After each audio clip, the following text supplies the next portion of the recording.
introduction to psychotherapy. Yeah, okay, very good. So thank you so much for choosing to spend a Wednesday night with me looking at introduction to psychotherapy and counseling. First up is the temperature of the room okay? Yep. Alright. Second, is my volume coming across to you okay as well? Yeah.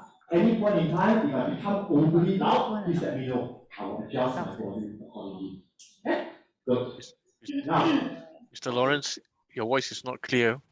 okay, thank you, Eugene. Okay, can. Sorry, I'm talking up. I'm here. Nothing assistance. I guess you will need. Okay, so I'm double mic. Macam press conference. Okay, okay. For now. Yeah. I need to hold on to something. I can move around. Okay.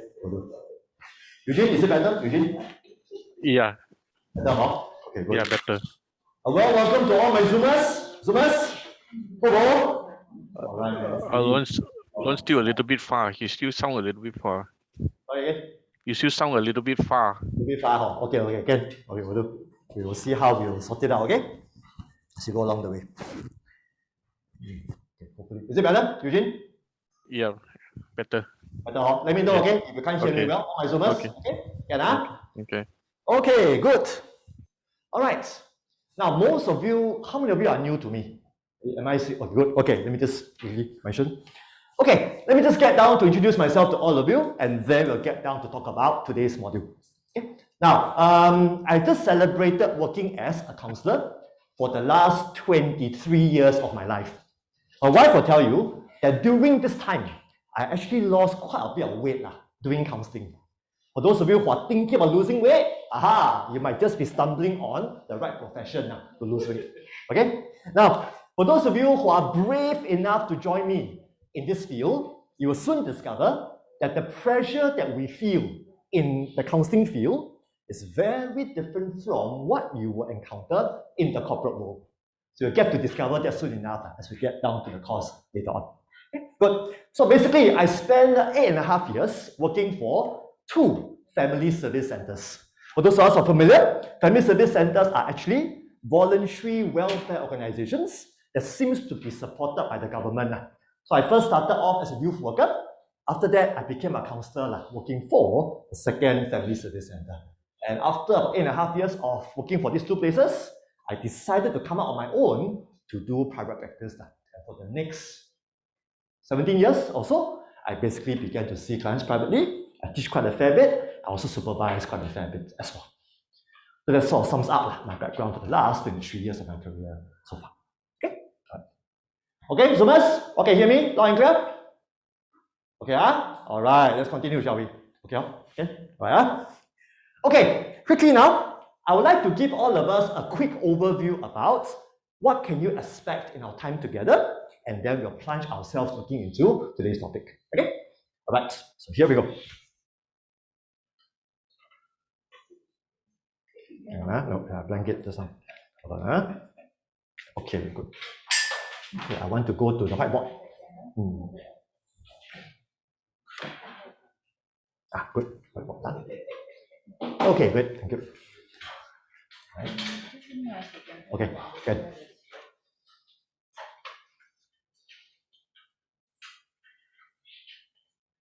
Okay, can on? Okay, good. Okay.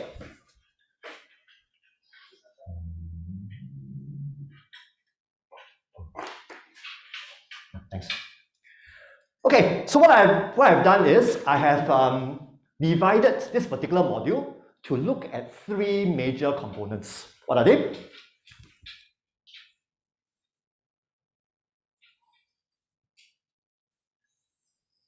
The first component will be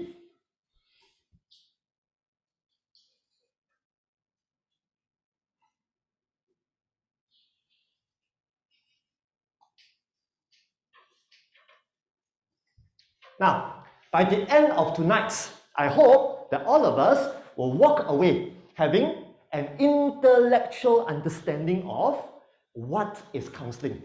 What does counseling entails in this particular profession? So that will be the first major objective for tonight's lecture. After that, I hope to begin to unpack the second topic, which is listening skills. So this is where you will discover that we will begin to take learning to a whole new different level. What do I mean? My friends, we cannot be learning skills just by you sitting there listening to me talk. You probably will be bored to death, isn't it? So you'll find that as we begin to explore listening skills, there will be opportunities for us to do what? To do three major things. One, we will be listening to music together. Two, we'll be watching videos together. Three, there will be plenty of group discussions and role plays for you to try the skills out with one another. Very similar to driving, for those of us who know what I mean. You can't get a driving license unless you go for practical tests. Same thing here. So you will find that there will be plenty of opportunities for you to try these ideas out with one another. Okay, good. So I intend to spend lecture number 1 all the way to lecture number 3 to unpack this first particular component together. So far, okay? Zoomers, all right? Can steady, good. After that, what do we do? After that, I intend to take us to the second component, which is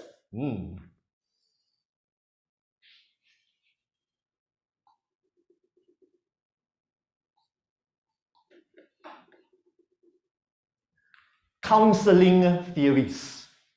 Counseling theories. So I don't know about you. Whenever we look at the word theories, we think of another word, which is boring, isn't it? So theories have something to do with being boring. So I'm really hoping that in our time together, I would begin to change your view about theories, especially counseling theories. You'll soon discover that counseling theories are alive. Why are they alive? They are alive because we literally apply them to our everyday life. We literally apply them when we work with real life clients. So I'm hoping that in our time together, I get to share with all of you 3 very important, very prominent, very essential counseling theories. What are they? First and foremost, how can we not cover the sex maniac guy by the name of Sigmund Freud? All right, our first theory will be all about psychoanalytic therapy. That will be our first counseling theory together. After that, we'll begin to look into the _1 opposition party against Freud. Who is he? This guy by the name of Carl Rogers, who developed a theory called person-centered therapy. Okay, that will be the second counseling approach they'll be covering together. After that, for those of you who are a big fan of CBT, cognitive behavior therapy, guess what? I would not be sharing CBT with all of you. I'll be sharing CBT's twin brother. CBT's twin brother is called REBT. What does REBT stand for? Well, REBT stands for, R stands for rational, E stands for emotive, B stands for behavior, and T stands for therapy. What is E again? Emotive, emotions, emotive. B stands for behavior, T stands for therapy. Okay? You're probably going to ask me later, Lawrence, why?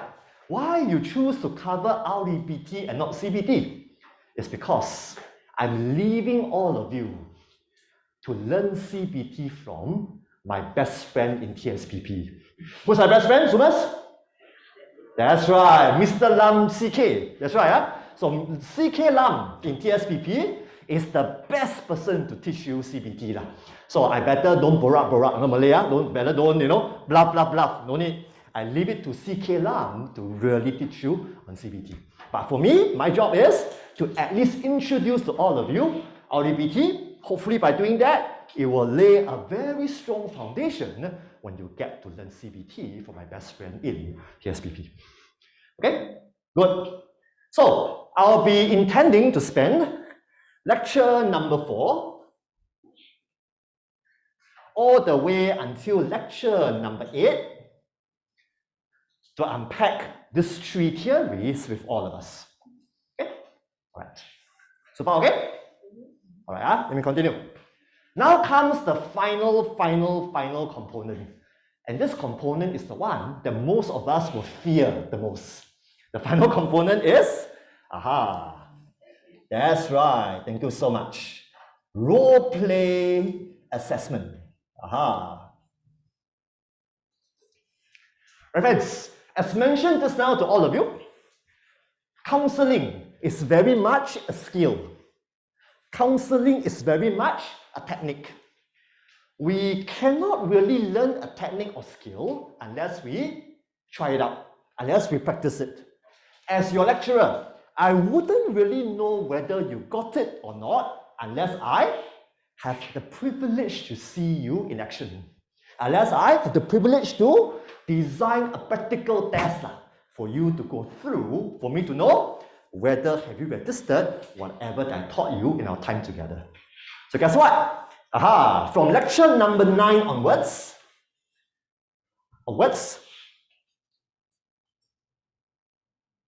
we will be having our role play assignment. What's going to happen? Very simple. I was told by Karen that there are 47 of you and counting. I hope after tonight, none of you will defer. If you defer, bad news. You will kena me again next year. Unless something happened to me. Okay, so basically, right, if all of you stay put, guess what? What's going to happen is, for the role play assignment, I'll be getting Karen to randomly do what? Randomly assign all of you into pairs within the class. Got it? So all of you will have a partner. You'll be assigned to you by a random program called Random Teams Generator. If I'm not wrong, there's a program that we use to randomize all of you.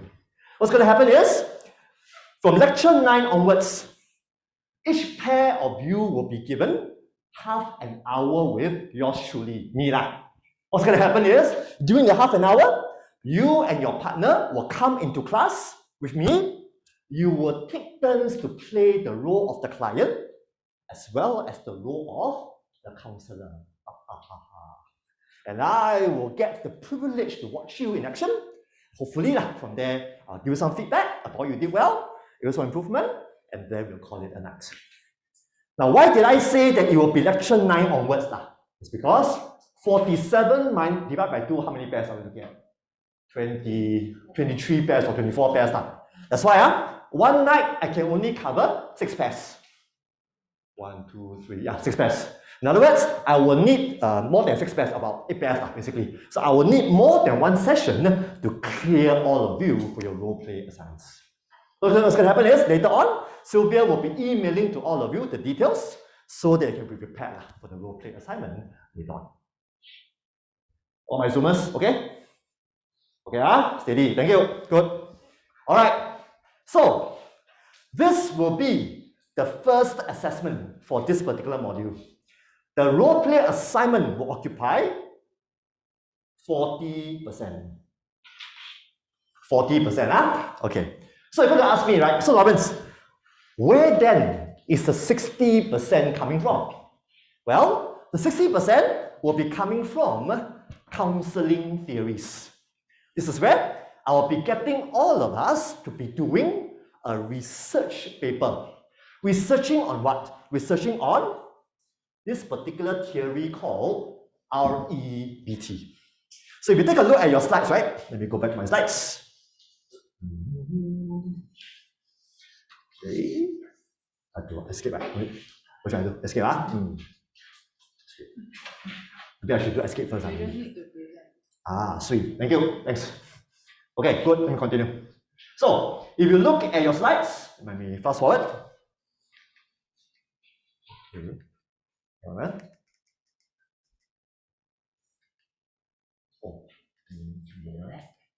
I think I know. Choose a moment. Sorry. Apologies. Let me try that again. This one.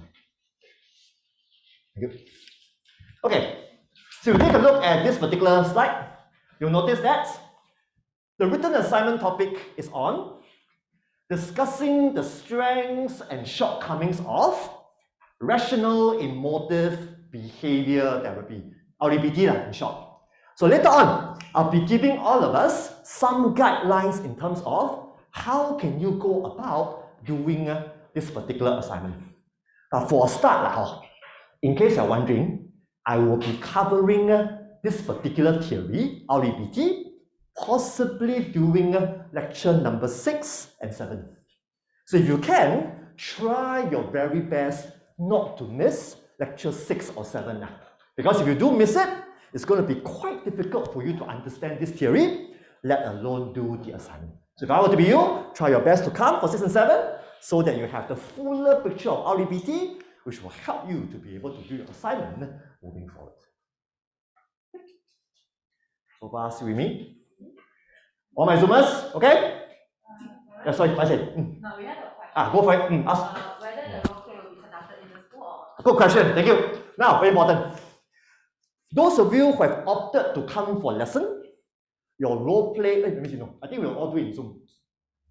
Okay, good, okay. Now, for the role play assignment, we'll all do it via Zoom. Make it easier. We'll do it all via Zoom.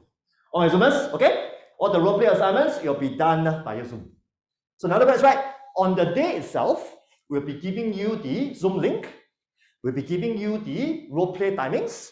You check in at the timing which was allocated to you. Once the role play is done, off you go and celebrate. Very difficult. Your partners virtually can have a cake virtually to celebrate or whatever not. So the celebration will come after the role play assignment is done.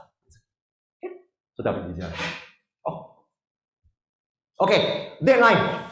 For the written assignment deadline, it will be happening 1 month after our last lecture.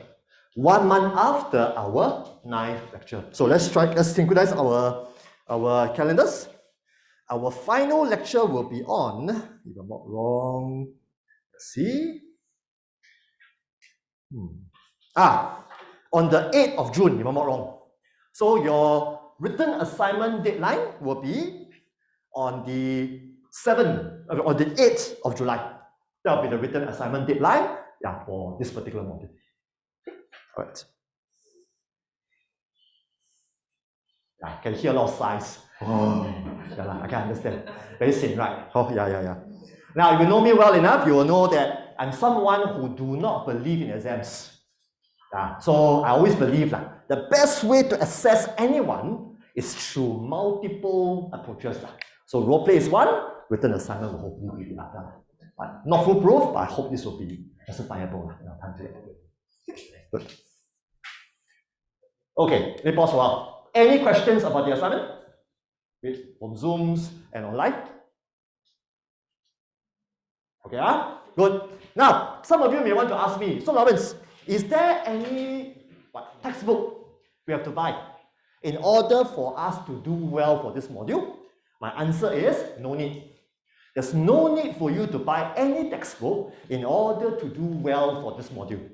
But if you really want to read more, let me recommend to you this particular textbook, which is all the way down, all the way to the end. This one. This particular book, Corey G. G here stands for Gerald Corey. He wrote a classic book called Theory and Practice of Counselling and Psychotherapy. For those of you who are interested to read more about counseling theories, this will be an excellent book for you to buy to deepen your understanding on counseling theories. Also, for those of you here who are thinking seriously about continuing on to do a degree in counseling, to do a master's in counseling, guess what? Your investment in this book will not go to waste, because on the bachelor's level, in the master's level, this particular book is also used very, very, very frequently. How do I know? I'm teaching in the bachelor's level, I'm also teaching in the master's level as well. That's why I can tell you for sure that your investment in this book will not go to waste, provided you are thinking about moving on to the bachelor's level as well as the master's level. If you're stopping at this level, in my opinion, don't bother buying this book, because it might just be a waste of money for you. Okay, good. Okay. Okay, let's continue. Okay, now let me go back to, okay, you have to hold on to this for the whole time. You have to hold on to this for the whole time. No. Okay, it'll be quite tiring for you. Just trying to Okay, get the okay, good. Okay, so here we go. Let's begin our timer by looking at what is counseling, shall we? Okay, let's do it. Could I invite you to read through this slide? We'll talk about it.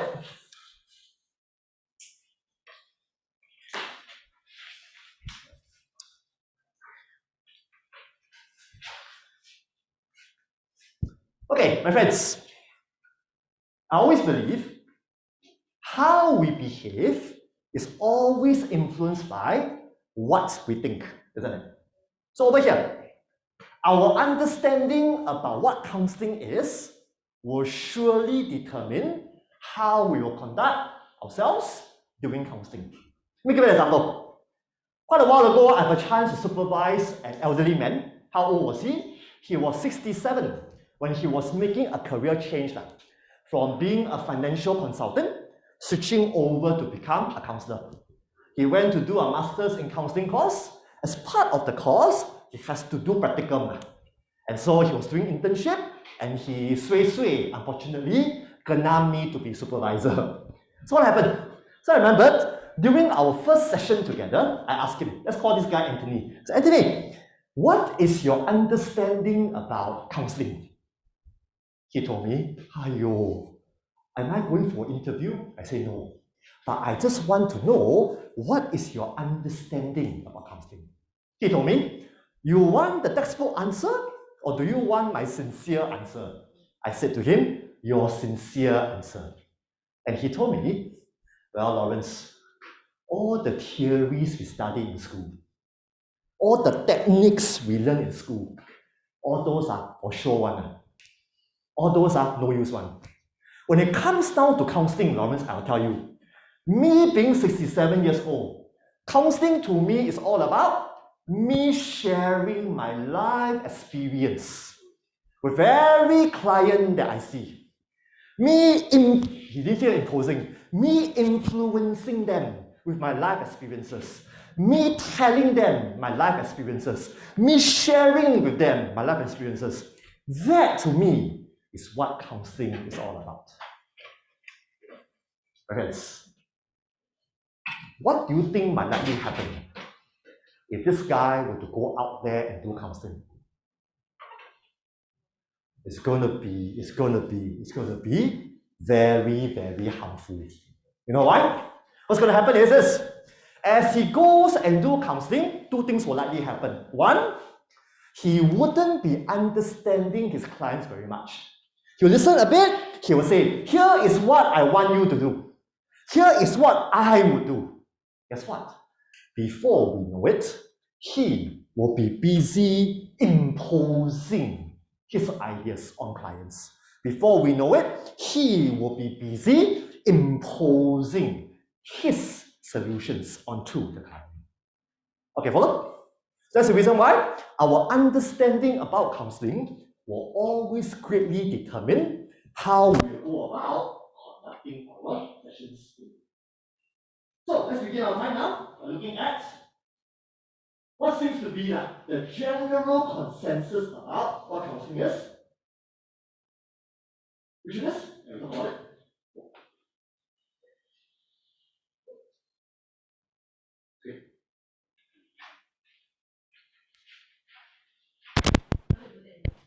Okay, go do.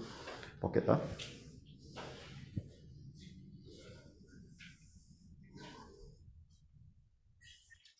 All done? Sorry. Something? Anyone? Any questions? No, okay? Oh, good. Oh, I think Susan's mic is on. Okay. First up, this particular definition is gotten from this book written by Gerard Egan. Now, what did Egan say about what counseling is? Over here.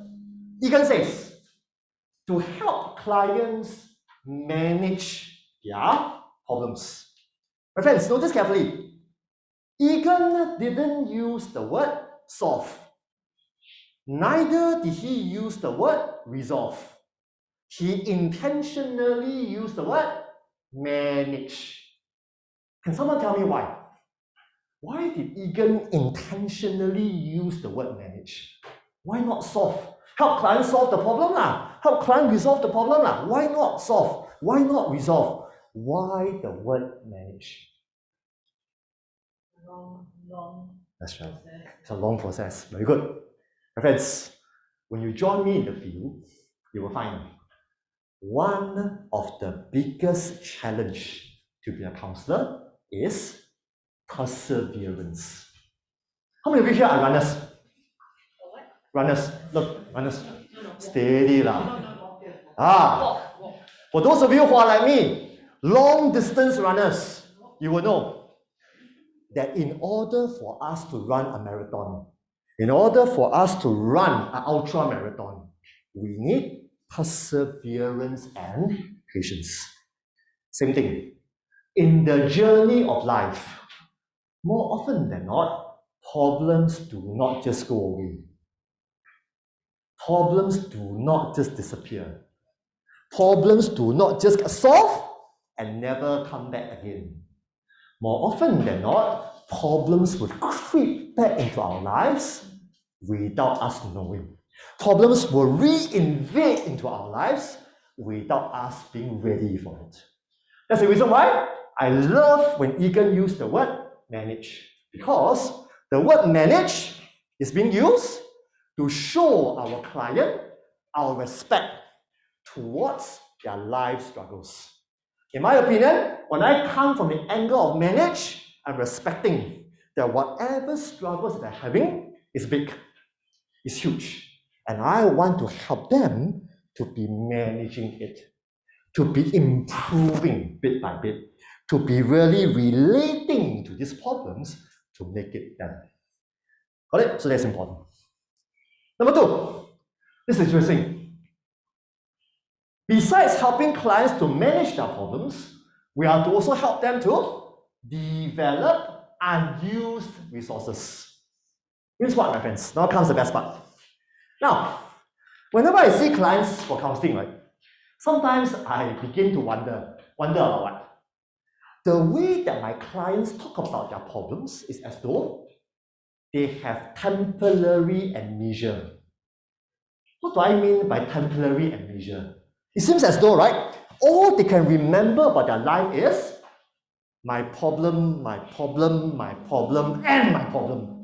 Beyond my problems, I'm a nobody. So in other words, right, for some clients, if I were to ask them to write an autobiography about their life, I think they will only have one chapter. My problems. My life equals to my problems. My life equals to my failures. But is that true? If I were to ask you to write your own autobiography, I'm pretty sure your autobiography wouldn't just be one chapter. Your autobiography will include maybe a chapter on your problems. There will be also other chapters on your strengths, your resources, your achievements, your successes, your relationships, your skills, your interests, isn't it? So guess what? Same thing goes for counseling. As client comes in to see us for problems, while we want to attend to their problems, we also want clients to start to rediscover that besides their problems, they also have strengths. Besides their problems, they also have resources. Besides their problems, they also have skills and knowledge. Recently, I had a chance to see a client. Due to the pandemic, I was given the opportunity to work with quite a lot of people who lost their jobs due to the pandemic. So I remember recently I had a chance to see a man who was about 52. Came to see me because he was being retrenched from work due to the pandemic. As you can imagine, he was very, very, very down when he came to see me for counseling. Friends, I don't know about you. Men and jobs are one. I say again, men and jobs, we are one. Means what? Most men, we derive our self-worth. Most men, we derive our self-image based on the work that we do. So when we lose our jobs, we literally lose our identity, period. So this guy came to see me, he was downtrodden. After 3 sessions, I began to ask this guy, let's call this guy Anthony. So Anthony, I wonder, while you were busy working before you got retrenched, were there any interests which you wanted to pursue, but you didn't have the time to pursue? Were there any interests where you wanted to put time to develop, but because of your busy schedule at work, you couldn't develop that? After a while, he looked at me and said, well, come to think of it, I always like to cook. I always like to bake. But because of my job, I didn't have the time, the bandwidth to bake. I didn't have the time, the bandwidth to cook. What did I do? I began to shine a spotlight on cooking and baking with him. So Anthony, tell me more. When was the first time you discovered that you have interest in baking? When was the first time you discovered you have interest in cooking? And that became a very emotional conversation because Anthony began to share with me his late grandmother. He told me, my late grandmother was the one who influenced me, who introduced me to baking and cooking. And the more we talk about late grandma cooking, late grandma baking, what happens? You could literally see glitters coming back to Anthony's eyes. You could literally see that his whole demeanor becomes alive. And after about 5 more sessions, I was so surprised. Anthony told me, oh Lawrence, guess what? I just signed up for a Skills Future course on baking. I just signed up for another Skills Future course that gets me into cooking. He told me, well, let's see how that goes, but you have given me some direction. You've given me some ideas about what I could do as my second career move. My reply to him was, I didn't give you this idea. That idea was already within you. All I did was, I asked you some questions and you became aware about that again. So guess what, my friends? So that is another very, very, very major thing that we do in counseling. We do not just help clients to manage their problems, we also hope to help clients to develop their unused resources with the hope that their quality of life will begin to become better as a result of that. So far, you with me? My Zoomers?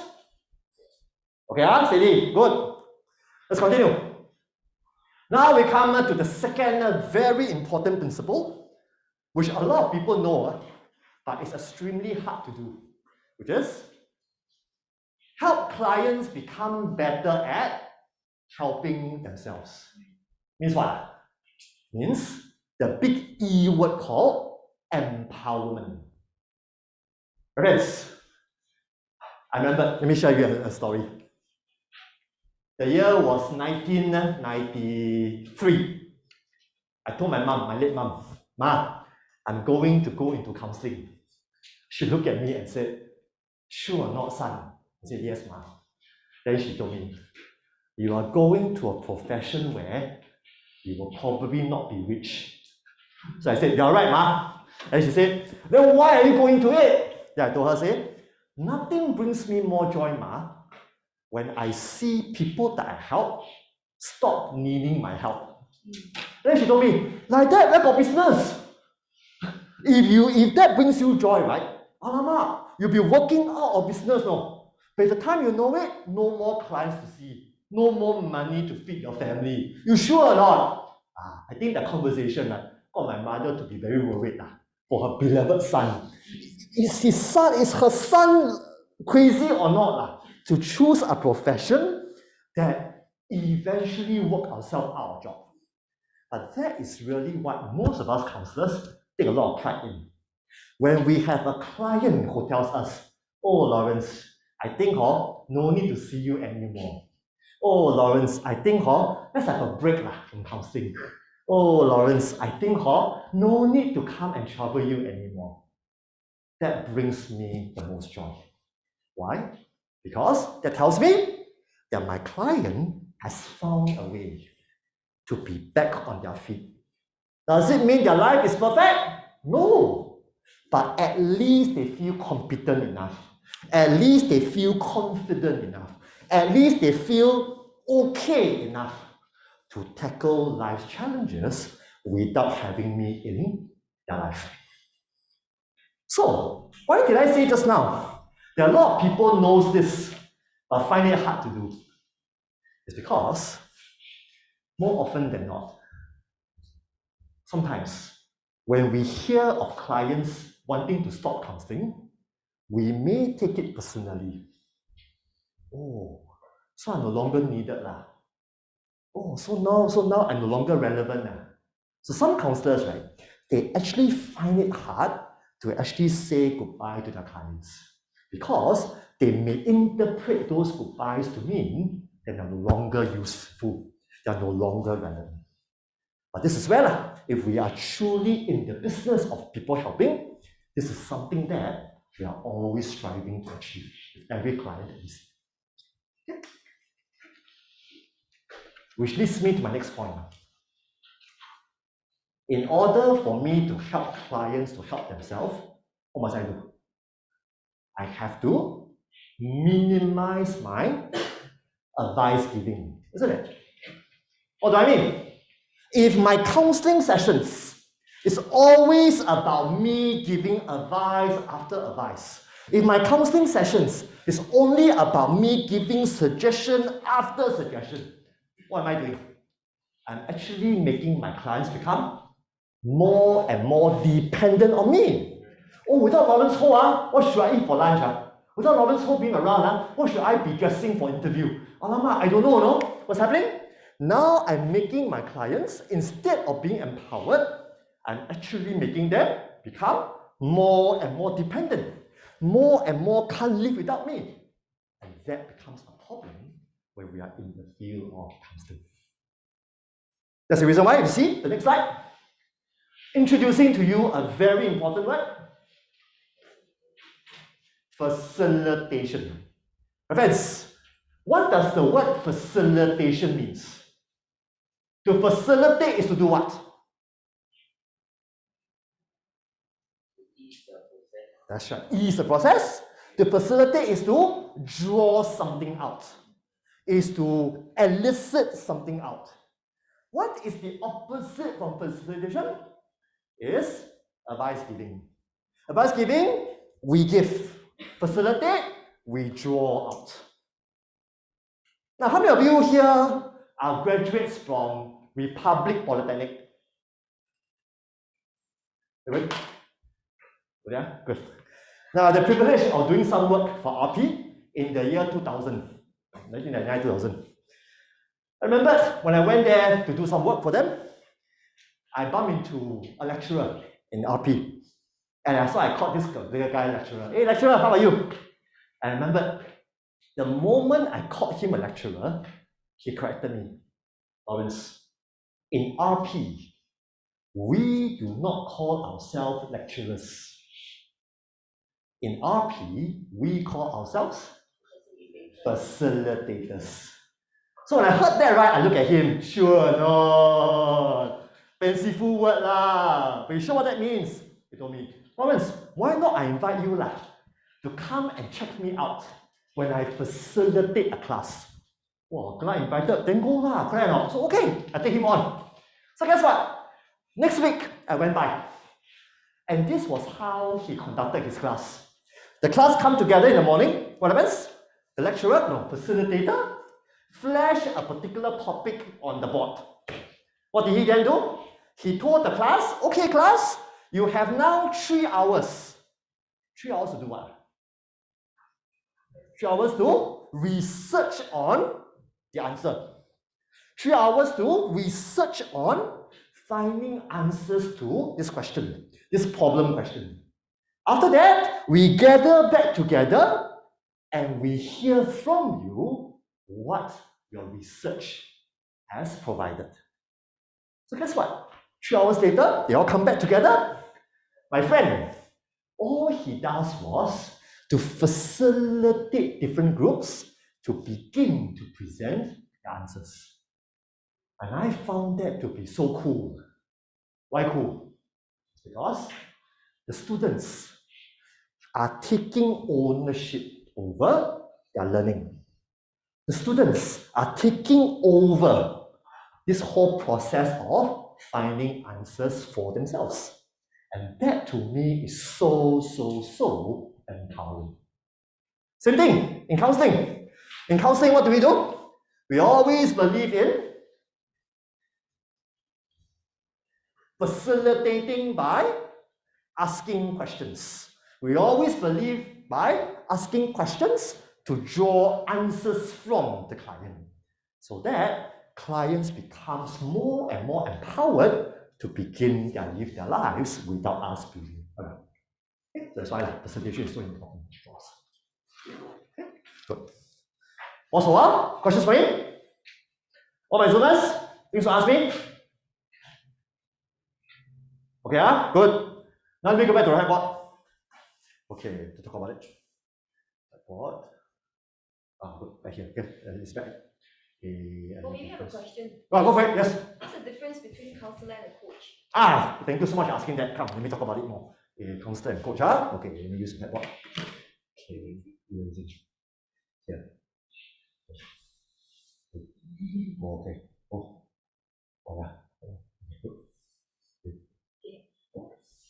Yeah.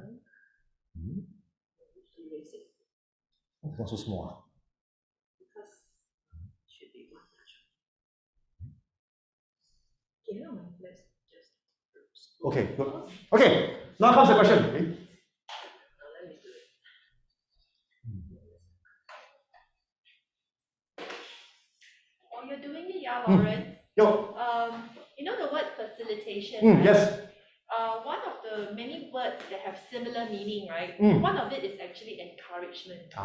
Okay, I see. Interesting. Okay. Yeah, I suppose, right? As I facilitate, I'm actually encouraging involvement. As I facilitate, I'm actually encouraging ownership. So that's how I see it. So when we facilitate, usually we are encouraging participation, we're encouraging involvement, we're encouraging ownership more often than not. That's how I see it. Okay, yeah. And it comes from the root word, right? To mean make it easy. Make it easy. Make it easy. Okay. I see. All right, good. Okay, now let me quickly. Okay, now comes the question. Difference between coaching. Color.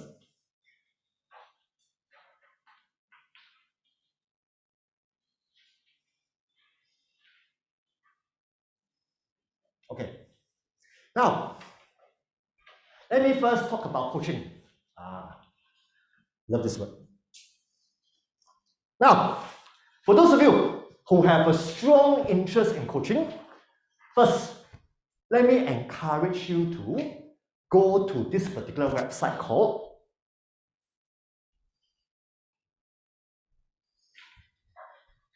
ICF. What does ICF stand for? ICF stands for International Coaching Federation. Not World Wrestling Federation, International Coaching Federation. Why? ICF is the gold standard in managing the standards for coaches all over the world. First thing. Number two, when we talk about coaching, there are actually a few different categories. First, I'm actually considered a life coach. I'll come to that in a moment. Okay, so when we talk about coaching, some of us, we are actually considered a life coach. Second, for the last 20 years, career coaching has been pretty popular. I have the privilege of training quite a few career coaches in my career. Now, my friends, for those of you who are interested to be a career coach, check out this particular program offered by Republic Polytechnic. They run a pretty good specialist diploma in career coaching. Pretty good. And that will help you to eventually become a career coach if that's what you want to do eventually. Then, for those of us in corporate world, we have a term to describe you. It's called corporate coaches.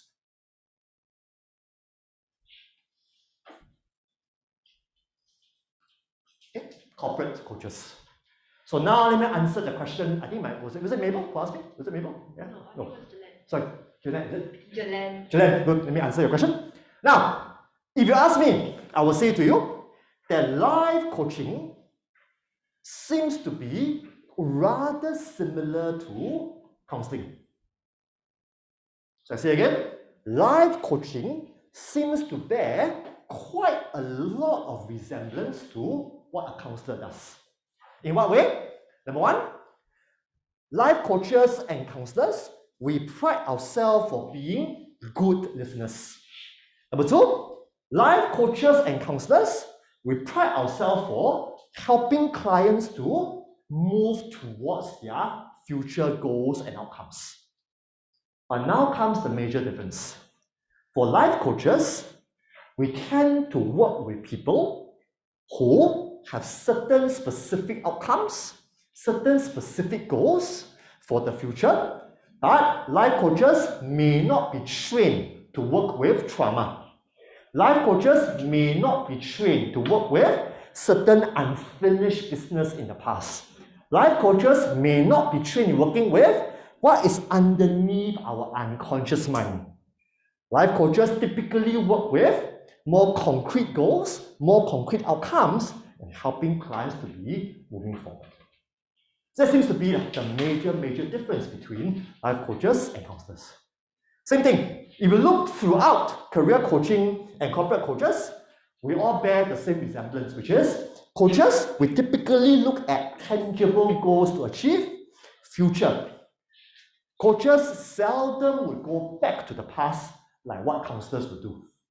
So that seems to be the major difference between us and coaches. Okay.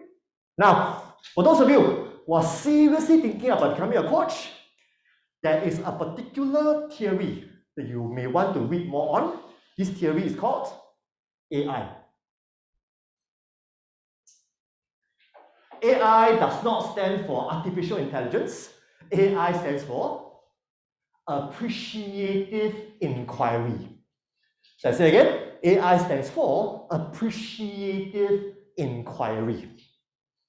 Now, a similar approach used in counseling is called SFBT, which stands for Solution-Focused Brief Therapy.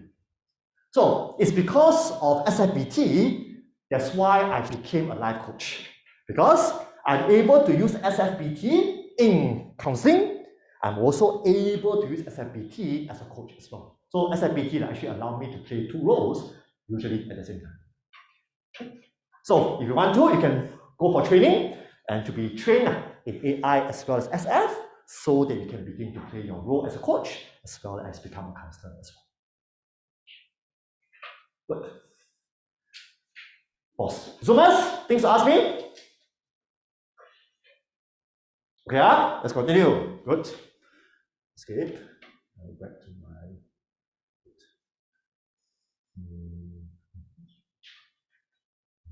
Good. Thanks. Okay.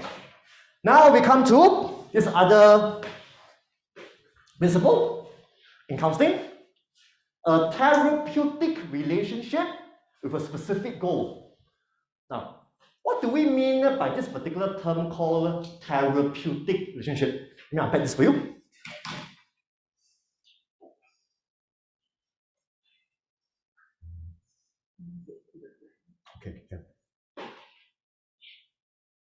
Okay, good, thanks.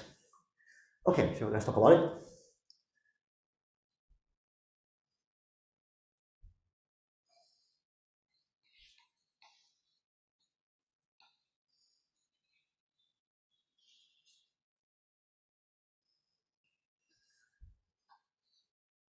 Okay, first and foremost, this particular word called therapeutic comes from the word therapy. Now, when you think about the word therapy, what comes to your mind?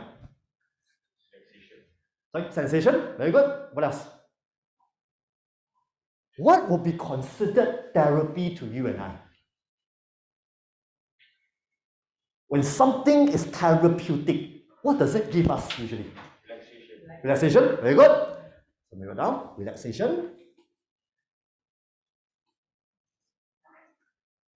Sometimes, whatever that we consider therapeutic may also give us some form of healing. Isn't it? Some form of helping. Right? So now comes the best part. The word therapy is being used a lot in our everyday life, isn't it? Almost anything and everything can be therapy. Before pandemic, spa therapy, buffet therapy, movie marathon therapy, isn't it? Almost anything can be therapy. One of my best friends, retail therapy as well, one of my best friends, she believed in cafe hopping therapy. When she turned 40, Facebook, I am hopping to my 5th cafe on my birthday. The word therapeutic. So almost anything can be considered therapy for you and I. So when we use this term, therapeutic, in counseling, we are really talking about therapeutic relationship. Means what? Means the way we relate to our clients, the way we connect with our clients has to be therapeutic. It has to be healing in nature. It has to be helping in nature. Let me ask you, if you come and see me for counseling, what kind of relationship will you be looking forward to that would be considered healing towards you?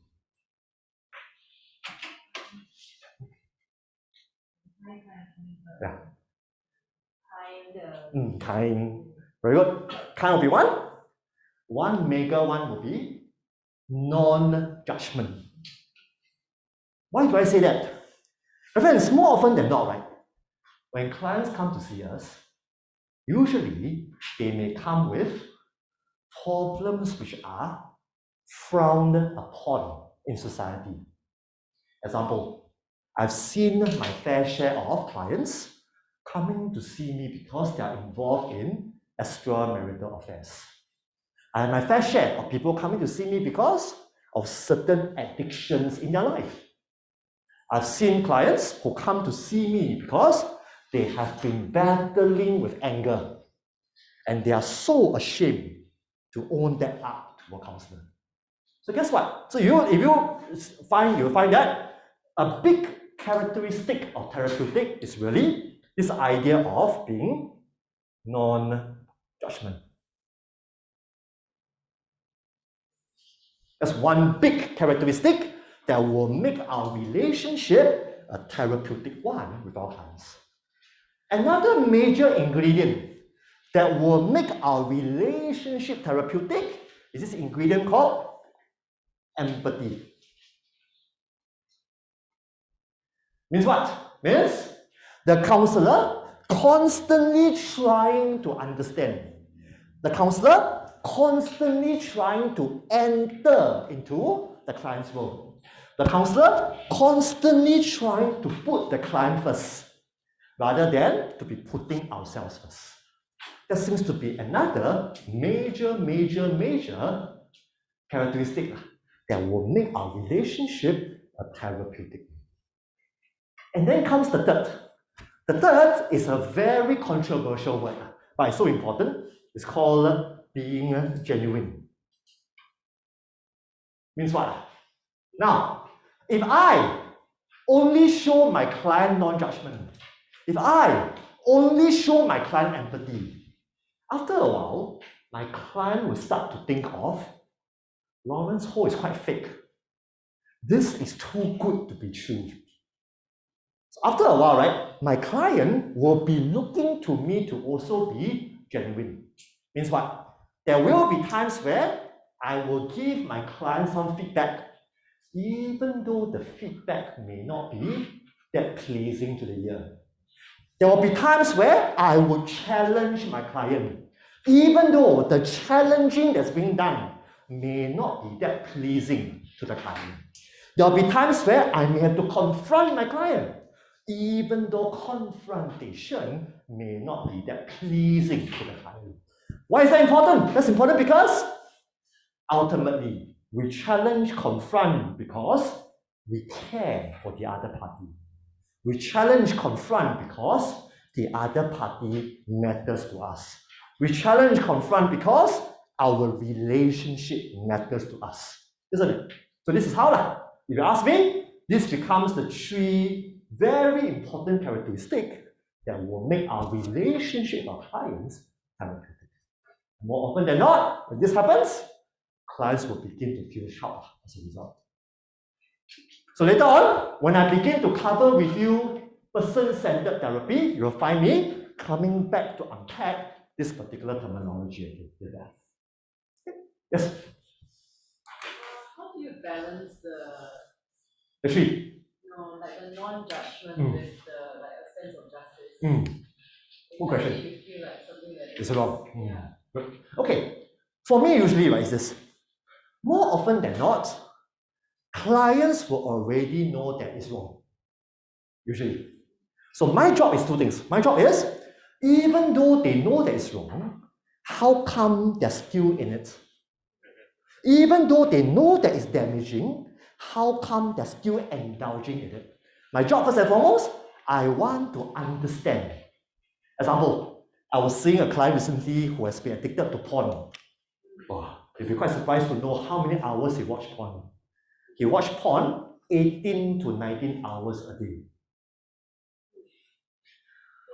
How does he do it? I do not know. But that's what he told me, basically. And so I remember, right, when he first came to see me, we talked for a while, and then I asked him a question. I said, the fact that you watch porn for so long, my hunch tells me, is probably giving you some benefits. My hunch tells me it's probably giving you some differences that you yearn for. And after a while, this young man told me, you are the first guy who asked me this question. And then he said, well, Lawrence, to be honest with you, I watch porn so much because I find that when I watch porn, it makes me feel very intimately close with those. Means what? As I begin to ask him more, I discovered that he really desires to be intimate with women. One aspect, of course, is sex, but beyond sex, he really yearns for being intimate with another woman emotionally. He yearns to be intimate with another woman psychologically.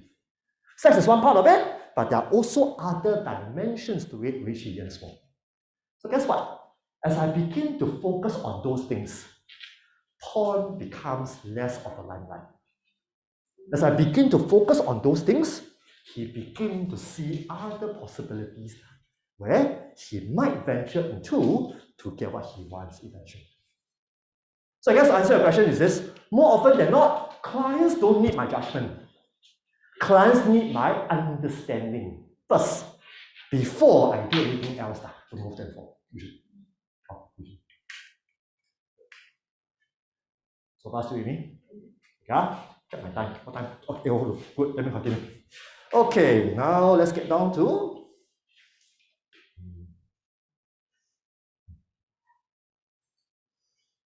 good. Wow, one day I'll trip over this. Okay, now, for those of you who are into research, you may want to check out this particular research that was done by this guy called Lambert. Okay, so what did he found? Lambert did a mega study in the year 2011 he found out that what makes counseling effective comes down to whether our relationship with the client, whether is it therapeutic or not. So the whole idea here is, if you want to be a good counselor, we have to spend a lot of time building up our relationship with the client to make it therapeutic. So I remember years ago, right, I was quite kepo. So what did I do? I actually volunteered to help my friend out to do a mini research study. What was the study about? Well, my friend, who has been a counselor for as long as I have, we wanted to investigate from the client's point of view, what would they say makes counseling effective? So guess what? Before we did the study, we came up with some hypothesis. We said, clients probably would say it's because of the advice that we give. Clients probably would say it's because of the suggestions that we give.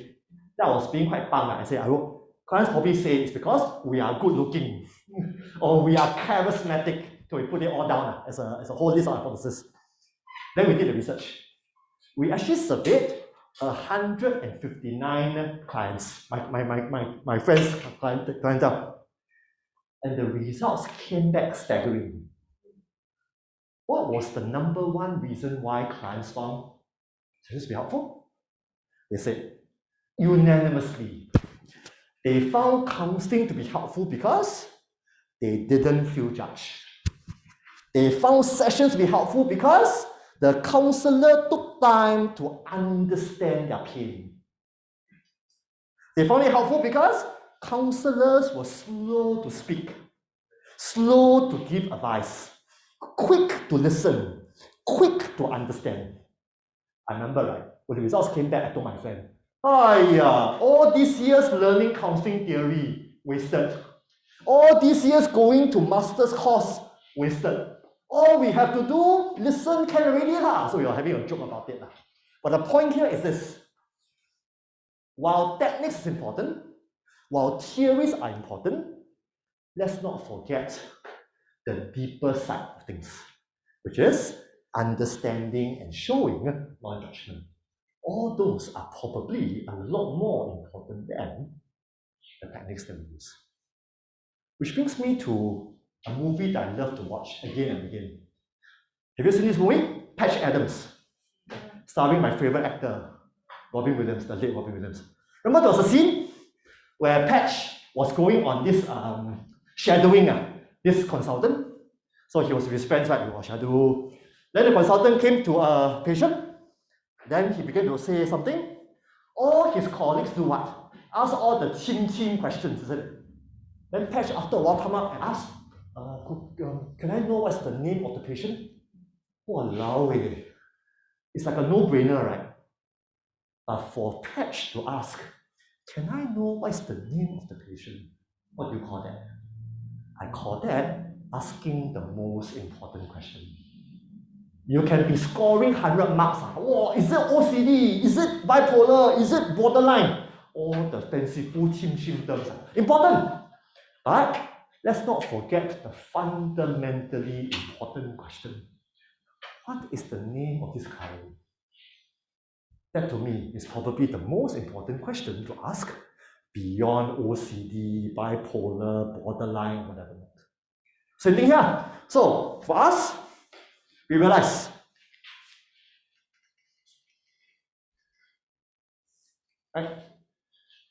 the key for counselors is really to establish a therapeutic relationship with our clients. That's really the key. And you'll soon discover that for us to establish this, we have to be a good listener. And so you'll find in our time together now, we'll be learning how can we be good listeners so that will help us to be more able to establish a therapeutic relationship with our clients. So that will be the main focus from now all the way till lecture number 3. Okay. Zoomers, things to ask me? Are you still with me? Okay, good. Over here? Okay? Good, let's continue. Now let's get practical. Now for tonight, I wanted to begin our time by sharing with you the first set of skills, which tends to be neglected more often than not. This set of skills is called attending skills. So here we go. Would I invite you to reach this slide? We'll talk about it.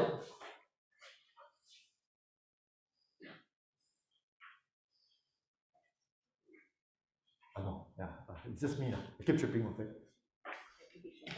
Okay, it's okay. Okay, let's talk about it. Okay. Oh, okay. Yeah. Okay, let's talk about it.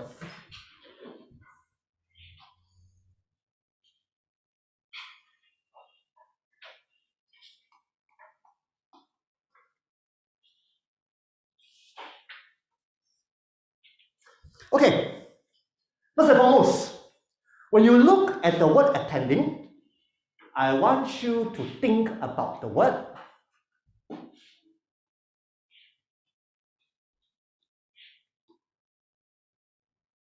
attentive. Shall I say again? When you look at the word attending, I want you to think of the word attentive. Means what? Means this. More often than not, a good counselor is one where our presence is being felt by our clients.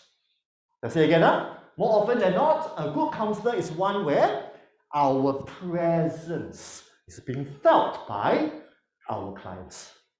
Let me make it a bit easier for us to understand. Now, most of you are probably familiar with this term. ADHD stands for Attention Deficit Hyperactive Disorder, ADHD. Now, did you know, right, that there are some people who are being diagnosed with just AD, no H. Means they can be the most calm student. They can be the most calm child. But as they're sitting there quietly, whatever that you say, do not get registered in their mind. So, to be honest with you, right, AD children gets fallen through the cracks the most. ADHD kids gets picked up more easily because the hyperactivity gets them to be on the limelight. The AD children are the ones who tends to fall through the cracks more often than not. Now, why am I bringing this up? Here comes the reason. If you happen to have children or friends who are battling with AD or ADHD, you will know that ADHD literally prevents them from paying attention to you and me. And when we have difficulties being attentive, what happens? Whatever that you and I say tends to not register in their mind. That's why for kids who are battling with ADHD, what happens? You'll find that they normally would be failing in school. Why? If I can't sit still, if I cannot be attentive, alamak, whatever my teacher teach, maybe only 10% get registered in my mind. The other 90 gets thrown away, isn't it? Same thing here. In counseling, if I am someone who is constantly distracted, if I'm someone who is constantly inattentive during sessions, guess what? More often than not, I probably will not be a good listener as well. That's why, if you want to be a good listener, we have to learn to be a good attender first, so that listening will then be a bit easier to do as a result of that. So attending and listening, they tend to go hand in hand more often than not. Let me ask you a question. We tend to be attentive when conversations are fitting to our liking, isn't it? For example, now you know that I'm into running. If you like running too, guess what? If I talk about running with you, you will be super duperly engaged with me. But let's say you can't stand running. I go on and on talking about running with you. I think you will doze off pretty soon, isn't it? Now comes the challenge. In counseling, not every conversation is going to be interesting. Now, make it more harder. Back to your question earlier on. The toughest conversations to have is when the topic is about a value clash within you. Example lah. If I am against extramarital affair, I am very strongly.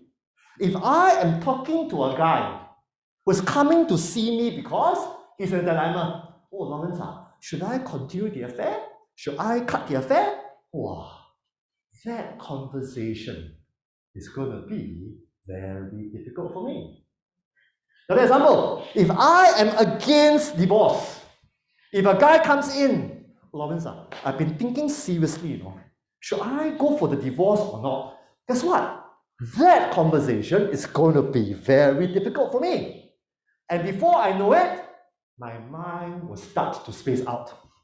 My mind will start to think about, what's for supper? What should I cook? What should I do for weekend? My long run this weekend, where should I be running? Guess what? Before I know it, my presence becomes affected. Before I know it, my ability to be attentive becomes compromised. Another example, sometimes, right, it may not be value clashes. It may be what? The sheer traumatic details. Example, have you ever talked to someone who describes to you about how she was being sexually assaulted? Have you ever experienced someone coming to you telling you about how she was being battered by her spouse, left, right, center? Sometimes, right, it may not be a value clash, but the sheer emotional details that's being shared by our counselor, by our client, is enough to put us in Zoom land. It's enough to tell us, I want to have nothing to do with this conversation. All I want is to escape. All I want is to leave the room. All I want is to not hear any more from this client of mine. So my friends, that is why attending, while it may seem to be so elementary for us, there will be occasions where you cannot find yourself being attentive. Because the topic is something that's so scary. The topic is something that's so offending. The topic is something that's so clashing to you. And being attentive becomes the hardest thing that you can do, even though it's so elementary. Yeah? Can you be attentive and emotionally detached at the same time? Good question. Now, here's my take. You can disagree on this. I find that if I were to be totally detached, I don't think I would be able to understand. That's not what I meant. What I meant Okay, sorry. we are looking at an objective idea, right? But if you make yourself so emotionally attached, then you'll be in a Stockholm syndrome somewhere there. Okay. And then what they are thinking is that you're also thinking. So you cannot, you cannot think clearly, give them more direction clearly. Okay, got it. So that means you're focusing more on the thinking part, is it? Yeah, I guess that will help you. I guess that would. I guess it will work to some level, but if the client is coming in with a very emotional problem, then I suppose if I were to only be engaging in the thinking level, there will be some elements of my connection that will be lost. So example, recently I was talking to a lady who came to see me because she lost her grandmother due to COVID.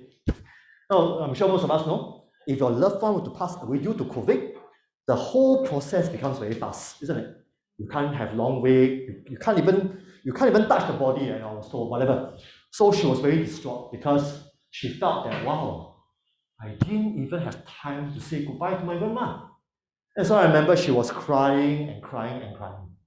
And I began to feel rather overwhelmed by her crying. her crying started just crying, and it became weeping literally. So can you imagine? I'm sitting there, right? And she was there weeping away. And as I'm witnessing the weeping, I could almost feel my whole entire body becoming rather, what's the word? Rather uptight.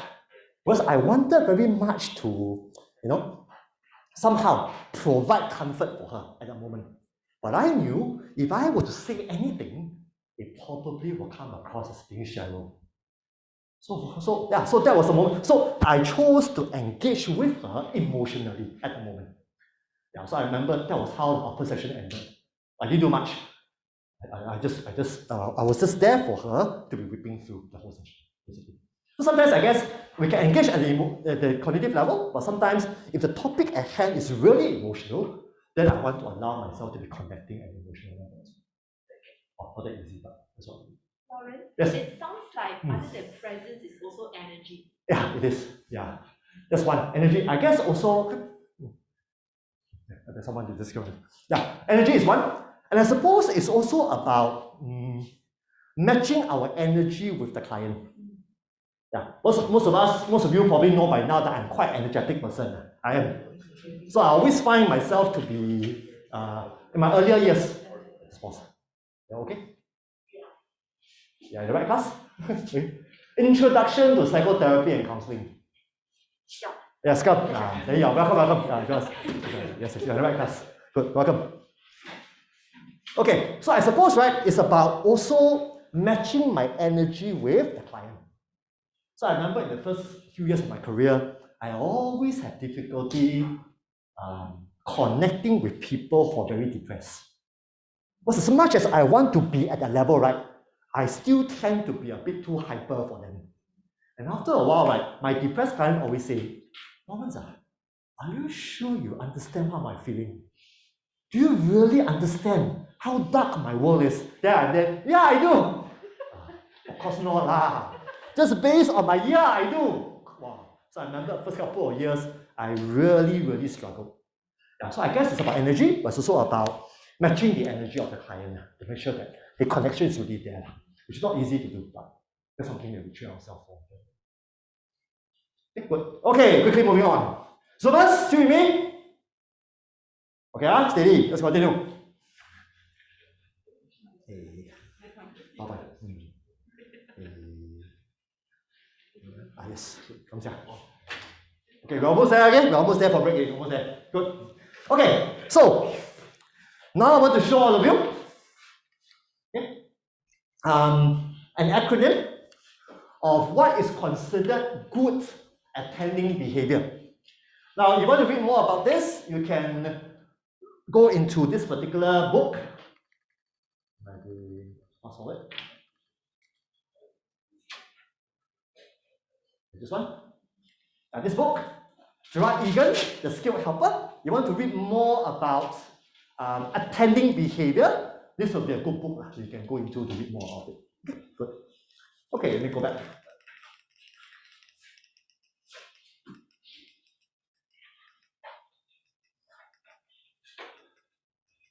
Okay, so good attending behavior comes in an acronym. Now, acronym SOLER. Okay, you can pronounce it as solar. You can also pronounce it as soler, whichever that you prefer. Okay? So S stands for facing the client squarely. O stands for adopting an open posture. L stands for leaning forward. E stands for maintaining good eye contact. And finally, R stands for being relaxed. So now I'm going to show you what each of these alphabet looks like. And we'll talk about it in more details. Here we go. Bring out the chairs.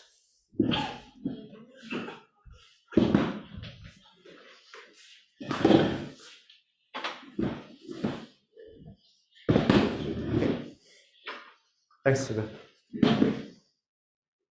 Okay. First, let me unpack for us S. S stands for facing our client squarely. First and foremost, my friends, when you look at the word squarely, I want you to think about the word culture. I say again, when you look at the word squarely, I want you to think about the word culture. Means what? The word squarely is defined very differently across cultures. Now let me show you what is one version of squarely. Yeah. Now imagine again, imagine you are sitting opposite me. Okay, I'm sitting here. If I were to face you in this way, as my client, how will you feel? If I were to be facing you in this way, counseling you in this way. Which part of the posture intimidates you? Me facing you directly, isn't it? Macam is like, no, two mafia boss, no mafia boss, coming together. You come with money, I come with drugs. We look at each other, I pass you the briefcase of drugs, you pass me the money. Godfather, basically. Very much like that, isn't it? Now, how about the distance? What does the distance do to you as a client? Sometimes feel a bit irritated. Interrogated, I don't know about you. The distance make you feel as though you have to shout. Lauren, got echo one. I am depressed, press. Wow, it's like already it's so difficult to come to see a counselor. Wow, let alone I have to speak so loudly when I talk to you about my problem. So distance may actually hinder communication sometimes. So now, why then do some counselors sit in this way with clients?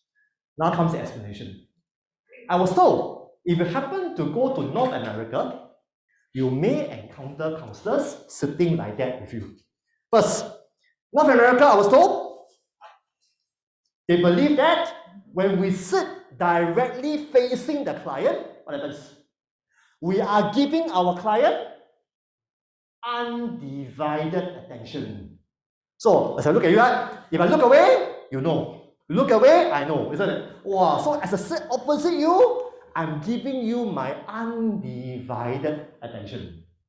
That's one. Number two, North America, the reason why the distance is so far is because they value personal space a lot.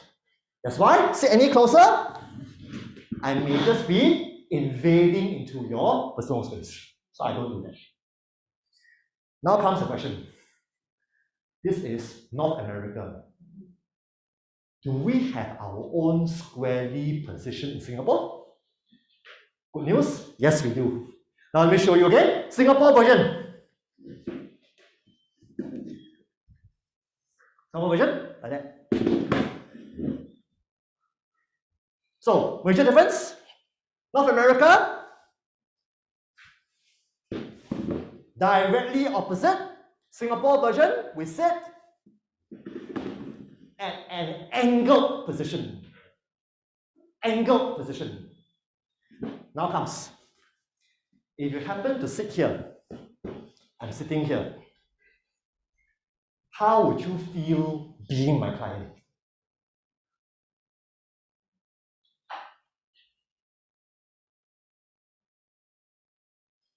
Is it better than the first position? Yes. Somewhat? Okay. Right. So two things. Number one, now you do not feel the pressure to keep looking at me.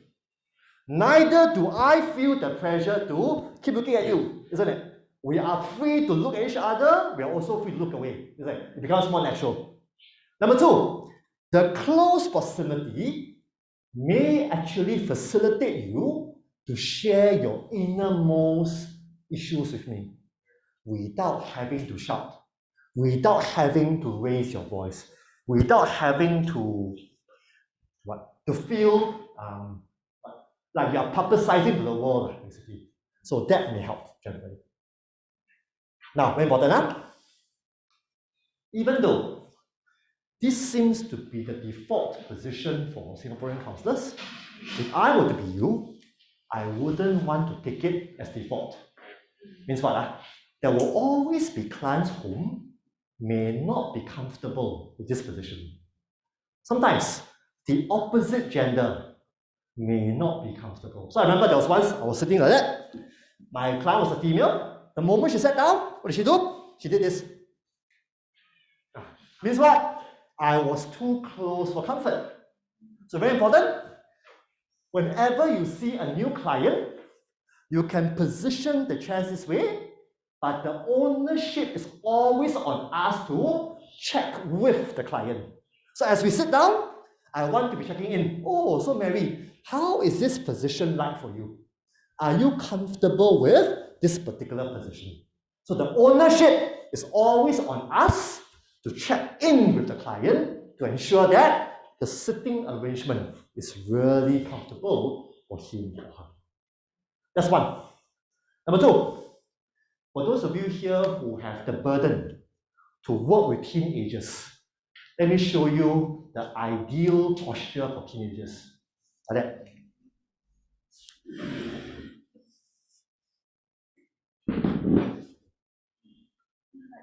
Side by side.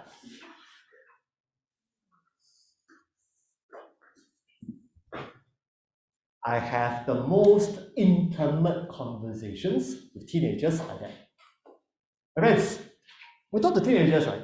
If I were to be you, don't even bother talking about eye contact. Most teenagers would care less about seeing your face, you seeing their face. That is the last thing on their mind. More often than not, they prefer this because we are literally what? Of the same level. We are literally telling them, I may be older than you, but in this conversation, in this context, we are of the same level. So it becomes so informal when we do this. How many of you have seen this particular movie called Good Will Hunting? Starring Matt Damon. You want to see the younger Matt Damon, that will be the show to watch. In that movie, Matt was playing a young adult who happens to be a genius. The late Robin Williams was playing the therapist. There was a famous scene in the movie where the two of them happens to be on a bench in Boston. And that was the most transformational conversation they had together. What's happening there? Sean was here, Robin, Matt was here. They occasionally look at each other, but more often than not, they were sitting side by side. And that literally became the transformational conversation that they had together. For me, I can second that as well. I had the best conversation with teenagers when I sit in this particular posture with them. Okay? But for those of you who are thinking about working with children I'm talking about those who are 8 years old and below. What do? Usually with kids, I will normally want to put them on those kiddie chairs, those kindergarten chairs. And once they're on those chairs, I will typically be sitting on the floor. Why? So that my eye level will meet the child's eye level. My friends, you'll be quite surprised to know. When our eye level meets their eye level, it actually facilitates the child to really be more open to share with us what's really on our mind. Got it? So that's an important thing to remember. Okay, one more thing, we'll go for a break. Usually, in counseling, we are quite particular about having furniture between us and the client. So more often than not, when we choose coffee table, we want coffee tables to be what? More on the lower end rather than on the higher end. And we normally will put coffee tables at the corner rather than in between us and the client. Got it? So imagine if I'm sitting here, the coffee table will be where? It will be here, on this corner. So that there's literally no barrier between me and the client. Got it? So that's something to remember because we always want our posture to be open rather than to be closed. Okay, any questions for me about Squarely? Of course, I'm sure you have a question for me later. Like, how about Zoom counseling? I'll get to that later. I'll get that later. Okay? Okay, time check. Now it's 8:35. Let's go for a 15 minutes break. Be back 40, 45, 50. 8:50. We'll pick it up from there. So see you guys at 8:50. 8:50. So much.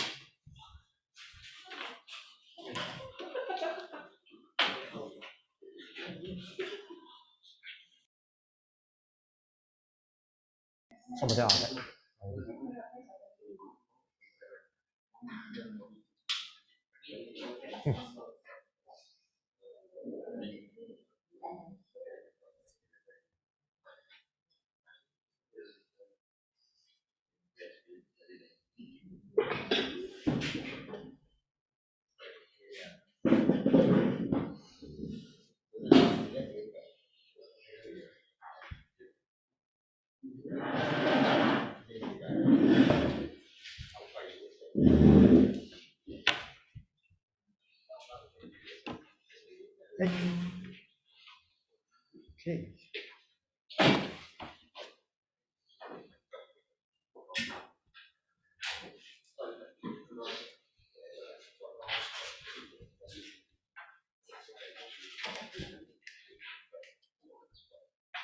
Okay, let's continue, shall we? All my Zoomers? All right, all back? All right.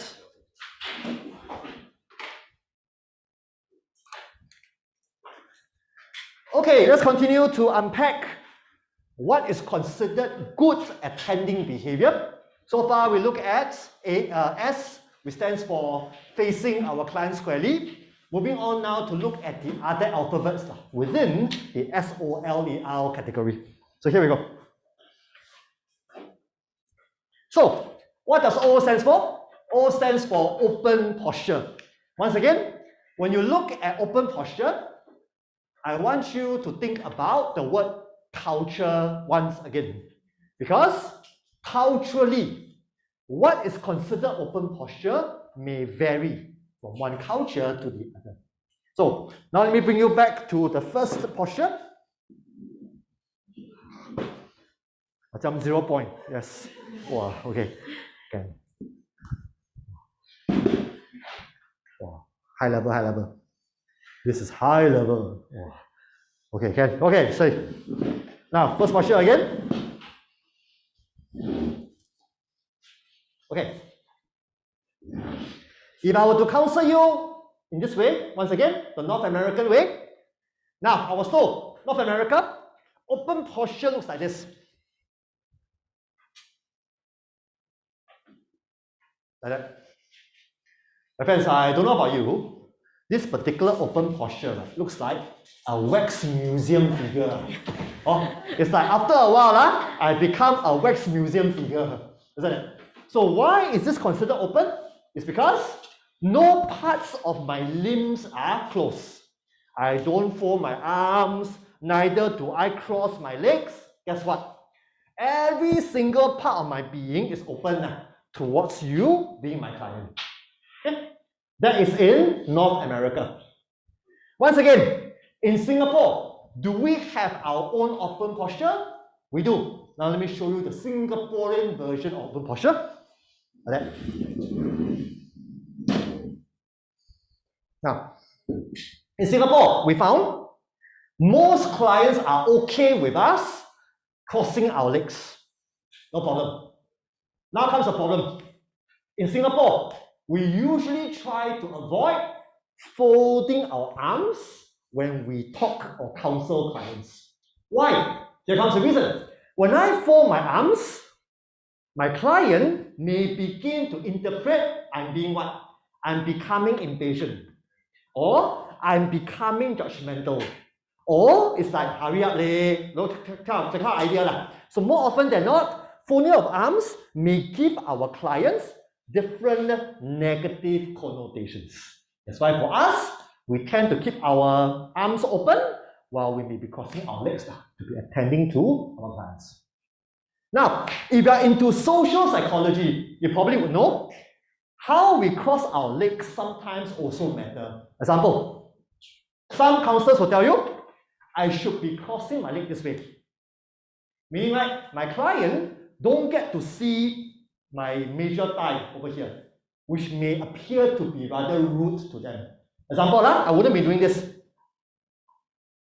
Like that, what's happening? My client get to see this part of my leg. It may actually be considered disrespectful to the client. So for us, usually, this is what we do. We do it this way. Meaning the client will only see my kneecap and my toes, rather than the major part of my leg, which more often than not would come across as being more respectful rather than rude to the client. Okay. Second thing to remember. Third thing to remember. Now, more often than not, when you are working with elderly clients, what do? If I were to be you, I may even want to not cross my legs when I work with elderly clients. Why not? It's because for elderly clients, they may see me crossing my legs as a sign of disrespect towards them. So for me, I tend to stay away from even crossing my legs when I counsel elderly clients. Finally, the fourth. The fourth is more applicable for guys. So all my guys, okay, over here. Now, for guys, sometimes we may cross our leg this way. This way, now, first thing, crossing our leg this way is super duperly informal. Number two, after a while, we'll start to shake our leg. Macam coffee shop talk Hey, hello, how are things? What happens? Now everything becomes super duperly informal, which may not be the most helpful towards our clients. Got it? So for all my guys, very important, keep the leg crossing to be a little bit more formal, so that the whole atmosphere can also be a bit more formal. That's important. Okay, good. So that is open posture. Okay, and moving on. Now we come to my favorite alphabet, L. Now, L stands for leaning towards the client. Now, in counseling, when might be the occasions where we want to be leaning forward to the client? More often than not is when our client starts to be emotional. Example, back to my posture here again. Let's say now, my client here, right? What happens? As I attend to her, I notice that my client starts to cry. What do I do? The moment my client gets emotional, I want to be leaning my body forward. Not like that, just leaning my body forward. Why? It is to send home a message to my client that I am here for you. I'm here with you. You want to cry some more? I'm here. You don't want to cry? I'm also here. I just want to tell my client that I am comfortable with you being vulnerable. I'm comfortable with you crying in front of me. Got it? So that's very, very important to remember. Friends, if you are someone who gets frozen when someone cries in front of you, you have to work at it. I say again, if you are someone who gets frozen when someone cries in front of you, you have to work at it. You know why? It's because 95% of every client who sees us, they would eventually cry. And to be honest with you, when client cries, it's a sign that we are doing something right. Why is that the case? When a stranger feels comfortable to cry in front of a stranger, there must be something I'm doing right, isn't it? So guess what? I remember one of my friends, super duperly uncomfortable people crying. I remember I watched a tape. What happens? The moment when the client cried, what did he do? He did this. After that, he regretted. So very important. So if you are someone who is uncomfortable people crying, you have to work at it. Got it? Good. Yes. At the point in time when the client cries, Yes. leaning forward, Yes, you got it. I have this tendency to want to give them tissue. Good question. Now comes the question. Now, very good. My friends, in my master's course, we literally spend one lecture arguing over should give tissue or not. Walao, become a very fierce argument. Now, till today, we are still divided on this topic of should we give tissue paper or not. Now, let me offer you my view. Before that, now, there are people who will tell you that we should stay away from giving our clients tissue paper. Why? It's because if I were to give my client tissue paper, the client may interpret me saying to him or her, stop crying. Example, let's say now Sylvia is crying, right? What do? If I offer her tissue paper, she might think, oh, Lawrence Ho is hinting to me that he wants me to stop crying. So that's the reason why. There's one camp of counselors who say, never, never, never, never offer tissue paper to the client. Because we do not want them to get the wrong idea that we want them to stop crying. Another school will say, we should always offer tissue to our clients. Why? That is a very direct message that we care for them. We care for them. That's why we offer tissue paper to them. Now comes my take. My take will be this. First thing to remember, make sure that your client knows where the tissue box is. Very important, huh? Make sure tissue box is very, very near to the client. Number two, when your client starts to tear, I leave it to the client to take tissue paper herself. I say again, huh? When my client starts to tear or even cry a little bit, I leave it to my client to know when to take tissue paper herself or not. I leave it to her to decide. But the moment when the crying becomes weeping, the moment when the crying becomes something more major, what do? That is where I would offer tissue to my client. Why?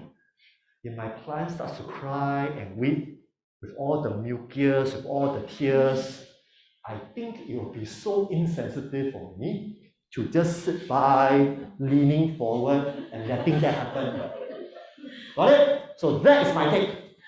That's my take, huh? So going back to the lady that I mentioned to you just now, where she was whipping over the grandma's death. That's what happens. In the beginning, when she was tearing, I just let her be. But when the tearing becomes whipping, I literally move forward to offer her the tissue paper. And she appreciated that very much. So thanks, Mabel, for the question. Very good. Come, go for it. Mira, is it? Yes. Hi, Mr. Lawrence. Hi, good to see you. Yes. Yes, good to see you too. Mr. Lawrence, is it okay to hold or just tap the client's shoulder or hold the hands or? Good question. Now, same thing. There are also divided views about that, Mira. Why? Similar. If I were to tap the client on the shoulder, they may interpret that tap to mean I'm being sympathetic to them. Or the tap is to hint to them, stop crying. Okay. Same thing. So same thing. Usually for touch, right, I tend to stay away from touch. All I want to do is, I just want my lean forward position to send home the message, I'm here for you. That's all I will do. So normally I will stay away from even having any bodily contact with my client. I'll stay away from it. Because I do not want the client to interpret that I'm showing sympathy or I am asking them to stop crying. It's not my intention. Okay. But Mr. Lawrence, what if the client takes it wrongly that, oh, he's not showing any emotion, he's not, being sympathetic? Good question. Then what do I do? It happens to me before. Mira. There was once I was talking to a client. Before the crying episode, I noticed her being very forthcoming in telling me about her struggles and all that. But after she cried, like what Mira says, all I was doing this. I was just leaning forward, letting her cry. Once she gathers herself, right, I noticed she stopped becoming that conversant. She stops becoming that vocal. What did I do? On the spot, Mira, I actually called it out. I said, oh, let's call this lady Mary. So Mary, I noticed that there seems to be some difference between before you cried and after you cried. I noticed that after the crying, you seem to be a lot more reserved in sharing your views with me. I wonder what is going on right now. I remember after I called it out, Mary actually told me, oh Lawrence, I actually felt offended when you didn't actually encourage me, or you didn't actually pat me on the shoulder to let me know that you are there. What did I do? The moment when the client said that, all I did was I apologized. And I said to her, well, I didn't want to do that because I didn't want you to get the wrong message that I was trying to ask you to stop. And once I clarified that, things became back to normal then. All right. Okay. Thank you very much, Mr. Lawrence. Oh, thanks, Mira. So the whole idea here, my friends, is this. When you sense that there is something wrong in the relationship between you and the client, what do? You have to be brave enough to call it out. There's this technique which I'll share with you later. It's called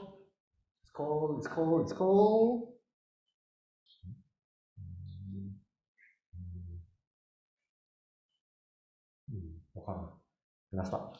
Oh yes, okay, can. Okay, it's called good.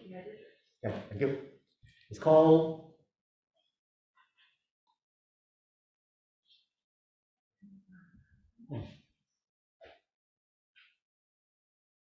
good, thank you. It's called immediacy. Later on, you will hear me come back to this technique later on. Now, the word immediacy comes from the word immediate. Thank you very much. Now, what do we mean by immediate? In counseling terms, immediate here refers to, thank you, well, someone got it immediate. Here and now.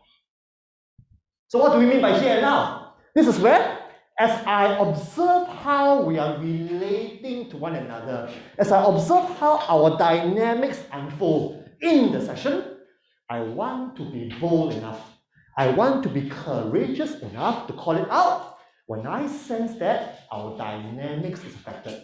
When I sense that our relationship seems to have changed for the worse. In this case, I actually call it out. And Mary was kind enough to actually tell me why she decided to be less vocal. And because I took the trouble to call it out, reconciliation happened. Me apologizing happened. The restoring of our relationship actually happens as a result.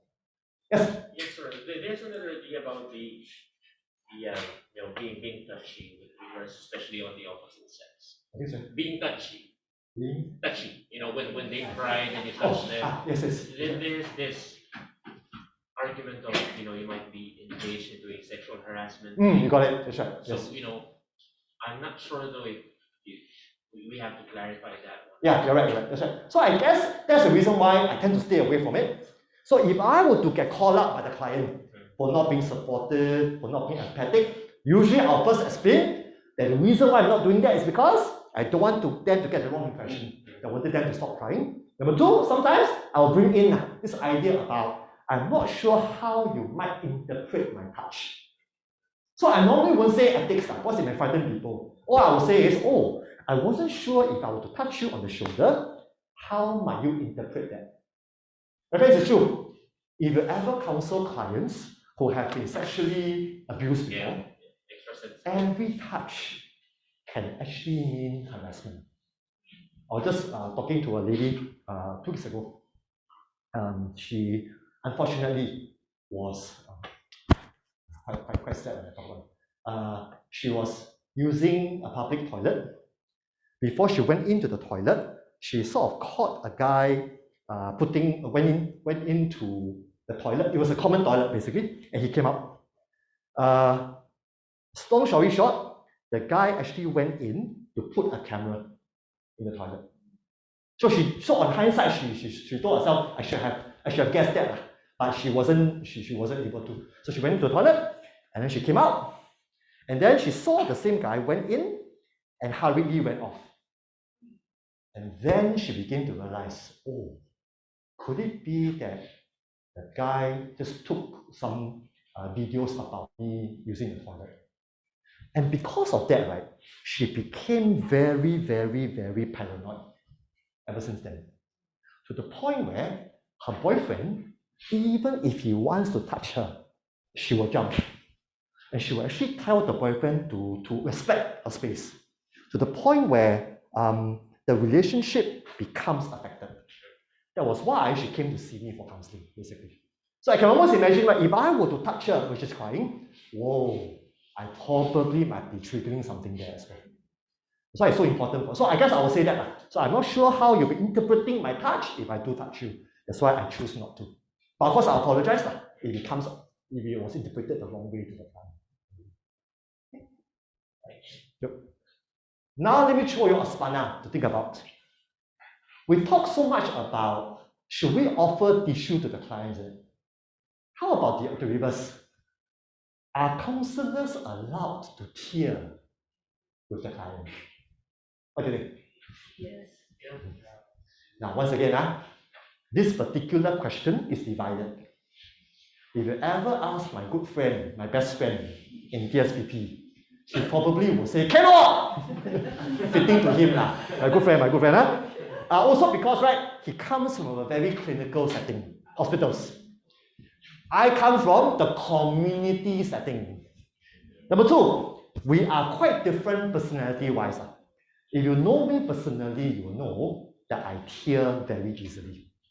I do, and I'm proud of it, to be honest. So for me, more often than not, I find myself tearing when I am moved by my client's story. Now, let me warn you about this. If you happen to be a new kid on the block, it may actually work against you. What I remember, I teared during my first year as a counselor. Straight away, the client went to file a complaint to my boss. The complaint was, Lawrence Ho is super duperly unprofessional in tearing in front of me in session. But when you become more seasoned, right, you tend to get away with it. In fact, my client these days will want to ask me, hey Lawrence, just now I noticed you were red eye, while I was talking about my story. Why? So now, right, because I'm senior, right, all the more they want to know how come I got emotional. All the more they want to know how come I actually teared while I was listening to their story. Got it? So this is where, right, if you do tear, be prepared to share what your tears are about. Friends, a very important question to always ask clients is this. When they cry, I always ask them, if your tears could speak, what might your tears be saying right now? Friends, never assume that just because someone cries, it's always sadness. Never assume that. My mother-in-law cries whenever she's angry. Right? So guess what? Whenever my client cries, I will always ask them, so Mary, if your tears have a voice, what might your tears be trying to communicate to us right now? If your tears have an emotion, what might the emotion be? If your tears have a message, what might that message be? So what I'm doing here is, I am trying to help my client Mary to verbalize what her tears means. Because I always believe that we are communicating via different channels. I can communicate via my voice, my words. I can communicate to you via my tears. Isn't it? So my job is, I do not want to rule out any possible channels of communication. I want to get to that. I do not want to assume. I want to get to that. Now, later on, if you're interested, you can Google this particular theory called, should I shift up? Oh, I must have more practice. Two finger. Okay. Okay. This particular theory called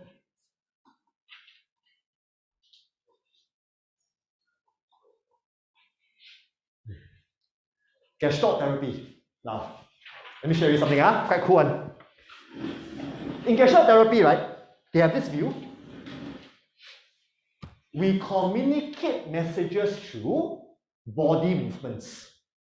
Example, okay? Let's say, for example, now I'm your client. I'm talking to you, right? And suddenly, right, at one moment, I do this. What happens? When there's a sudden change in behavior, the Gestalt people will amplify it. Oh, Lawrence, I noticed that just a moment ago, I noticed you tapping your right foot. If your right foot could speak at that moment, what might that message be? Guess what? The Gestalt people, they are masters in this. They are masters in what? They are masters in picking up very subtle bodily changes. And they believe that when there are some subtle bodily changes, that might be communicating something in the session. Now comes the danger. Danger is we might be making a mountain out of a molehill sometimes. That's right. I remember there was a chance where I was supervised by a Gestalt therapist. There were occasions where I felt that she was making a mountain out of a molehill. But there were times where she was spot on. So I remember I was sharing a case about a violent man coming to see me for counselling. There was one moment where I actually looked away from her and I began to frown. Just for a split second, I frown, I look away, and I come back and look at her. She asked me, Lawrence, I noticed that just now, for a split second, I noticed you looking away and you frown. What was that about? What was the frowning about? If there were to be a message behind the frown, what might it be? Walao, she was super spot on for that occasion. There were other occasions where I felt she was making a mountain out of a molehill. Right? But what I'm trying to say to you is, as much as tears have a message, sometimes subtle bodily movements do also have messages as well. So for me, I may want to intentionally ask more about the messages if I find it to be helpful. That's good. Okay, moving on. Yo, yes. I do wonder with the mask wearing indoor now, right? Yes. Do your clients still wear their mask They when do. they are in They session? do. So, And that makes it very hard, yeah, to be honest. so that makes that observation that you have with only the eyes, the hand. You got it. That's right. Yeah, and usually thanks for raising that, Mabel. This is where I tend to use that to my advantage. How? By even giving a disclaimer in the beginning. So normally I'll say to my clients these days, oh guys, you all know that you have mask on, so do I. I say, well, there will be times where I'll be checking in with you on what might be going on inside you as I'm talking to you. When the client will look at me, what do you mean? I say, well, there might be times where I might notice you frowning. There might be times where I might notice you closing your eyes. I guess for those moments, I may want to check in with you on what could be the messages behind those frowns. What might be the messages behind those closing your eyes movement, the kind of idea. So now, all the more I don't want to take for granted that I know what that means. I want to check in with them even more to make sure that I'm really aware about the messages. So I do that quite often these days.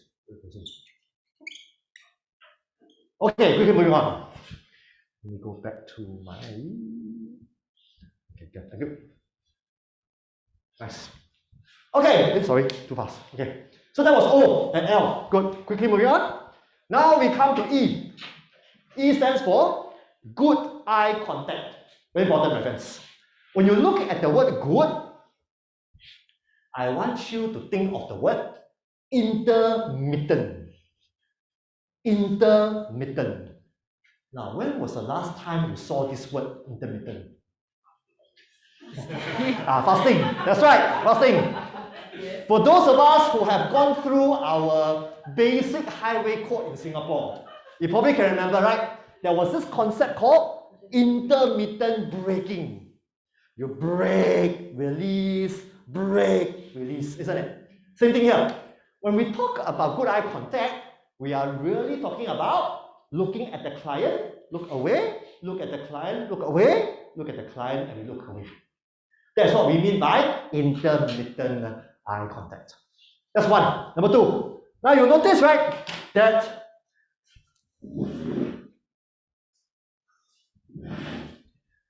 The squarely position, more often than not, may facilitate intermittent eye contact or not. Example, let's say now, I'm sitting directly opposite you. What happens? It makes intermittent eye contact weird, even rude. Let's say now I look at you, I look away. Wow, it feels as though I'm really not paying attention to you. Whereas if I sit at an angled position, what happens? It makes looking away to be a lot more natural, isn't it? That's why you find the angled position tends to facilitate intermittent eye contact more than the directly opposite position.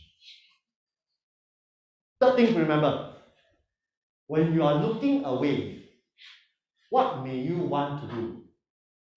Now, let me suggest to you, when you look away, you may want to consider taking down notes. Research tells us, in Asia, whenever the professional take down notes, is telling the client what? Whatever they're saying to me is important. Important enough for me to jot it down. Important enough for me to record it down. Got it? So, if I were to be you, as you look away, you may just want to be taking down notes. Very important. Never take down notes before you ask for permission. Now, here comes the reason. There are some clients of mine who actually forbid me to take notes. What sort of clients are there? Number one, some clients, if they come to see me because of legal issues, example, fighting over custody of children, example, then they may be quite particular about me note-taking. Number two, if you happen to see clients who are battling with paranoid schizophrenia, it'll be a big surprise if they were to allow you to take down notes. Because they'll be super paranoid about what are the notes for. Why are you taking notes for? The kind of idea. Now let me show you how should we go about taking down notes. First, come, focus on me, Let me show you the two things that you shouldn't do while taking down notes. First, never take notes this way. Why not? It's because you are making your client feel suspicious. Your client is wondering, what is Lawrence Ho drawing? What is Lawrence Ho writing? When your client feels suspicious, all their defenses will go up. So never take notes that way. Number two, never take notes this way as well. Continue. Yeah. Okay, yes, continue. What happens? Note taking becomes more important than the client. Then Sarah cannot do it. So, what then is the ideal way to take down notes?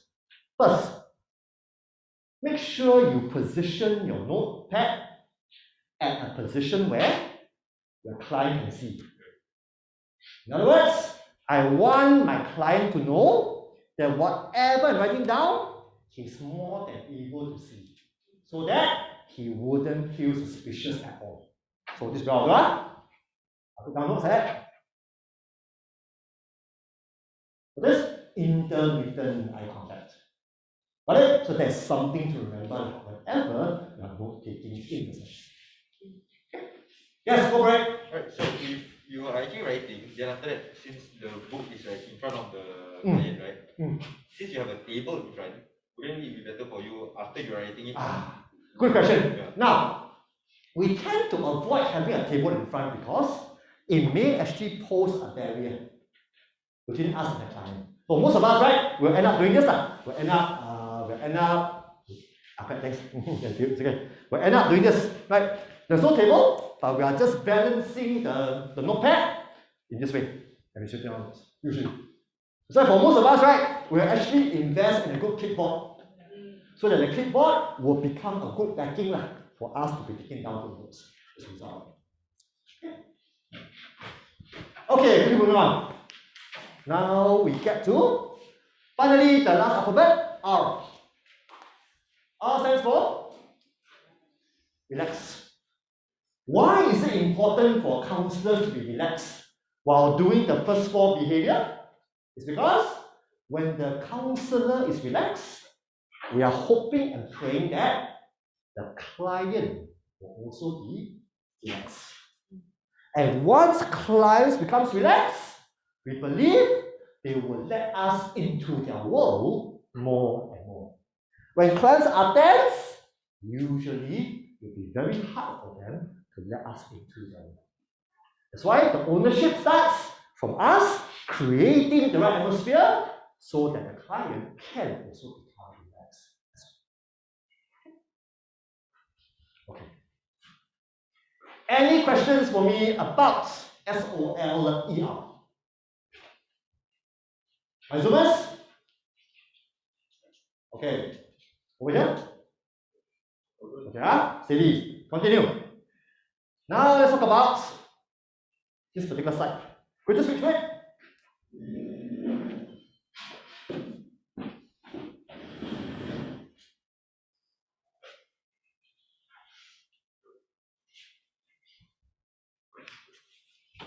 Friends, the key word for this slide is the word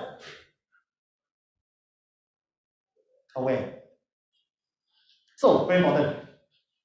If you want to be a good counselor, we need to be constantly aware of whether are there any non-verbal behavior or verbal behavior that may hinder communication from getting deeper. Now, the best people that can tell you that are who? Your closest people. So if I were to be you, if you are daring enough, you may want to ask your spouse, ask your girlfriend, boyfriend, ask your children, ask your BFFs to tell you lah. Are there any unhelpful non-verbal behavior that you have that may hinder communication from going deeper? Let me share with you my own story. Quite malu, but let me just share with you anyway. I remember before I became a counselor, my girlfriend then, she's now my wife, ever made this statement to me. I'm so thankful she did it. Now, me and my wife are actually Christians. So we go to a church where we have traditional pews, those pews, wooden pews. So guess what? When we were dating, my wife told me something. She said, "Dear, whenever you get bored during church service, I notice you will begin to shake your leg." How does she know? Because of sitting on the wooden pew, when one person shakes their leg on the wooden pew, the whole pew shakes lah.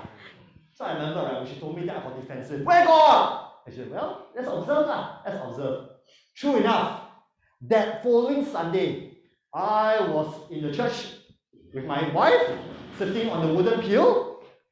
On that day, the pastor was giving quite a long and boring sermon. What happens? In order to stay awake, I lean forward, and before I know it, my leg starts to shake. And before I know it, the whole pew begins to shake. Before I know it, my wife puts her hand on my right leg, stop shaking. Then I realized, oops, so I have this habit. I'm so thankful that she told me this before I became a counselor. Why? I went and worked at it. So that when I became a counselor, this no longer becomes a problem in session. Got it? So my friends, very important, huh? So if I were to be you, ask and be aware about yourself so that you can work at it now. So that when you become a counselor, hopefully, there are lesser barriers to prevent you from being a good counselor.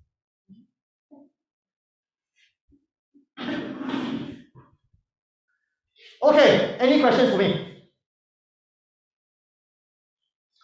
Good. So now I'm going to get us to do a rather interesting activity. So guys, let's do it together. Could I invite you first and foremost to be relaxed if you can? If you are holding on to something, can I just get you to put it on the floor? All my Zoomers, make sure you're in a relaxed position. Okay, good. All right, now, if you are comfortable, I would like to invite you to close your eyes. If you're not comfortable, you can keep it open, no problem, huh? Good. So, first and foremost, if you're comfortable, I would like you to close your eyes.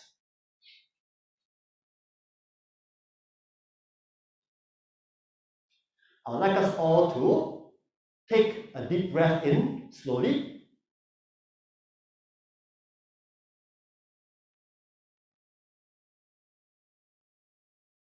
Breathe out slowly.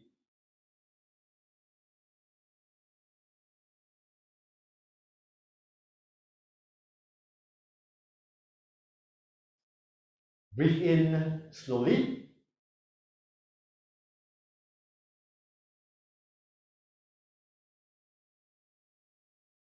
Breathe out slowly.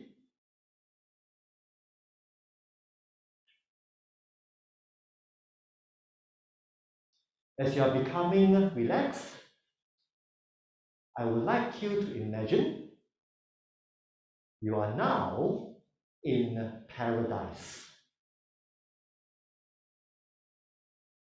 That's right, you are now in paradise.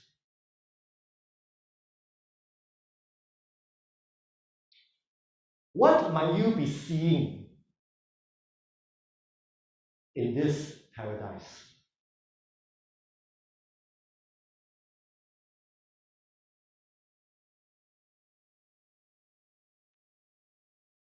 What might you be hearing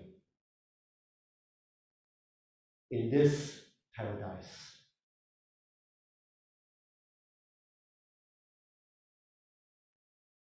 What might you be smelling in this paradise?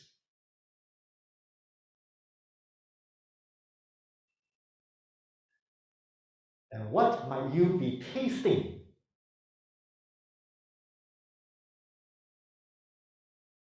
in this paradise?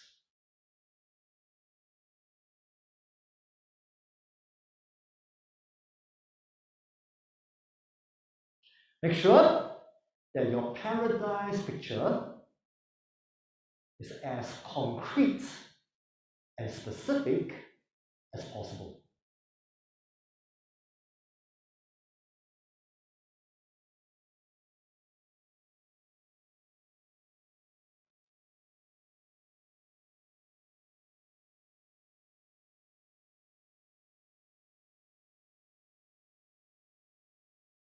Take a deep breath in slowly.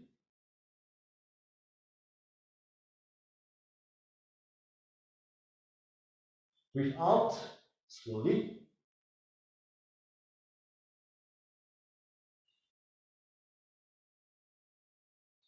Take a deep breath in slowly.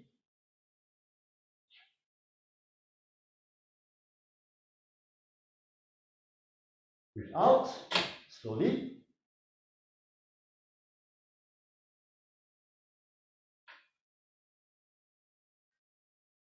Once you're ready, I would like you to open up your eyes and rejoin back the class. Okay, would I be right to say that all of us have a paradise picture in your mind? Would that be fair? Good. Could I invite you to park your paradise picture to one corner of your mind? We'll come back to that in a moment.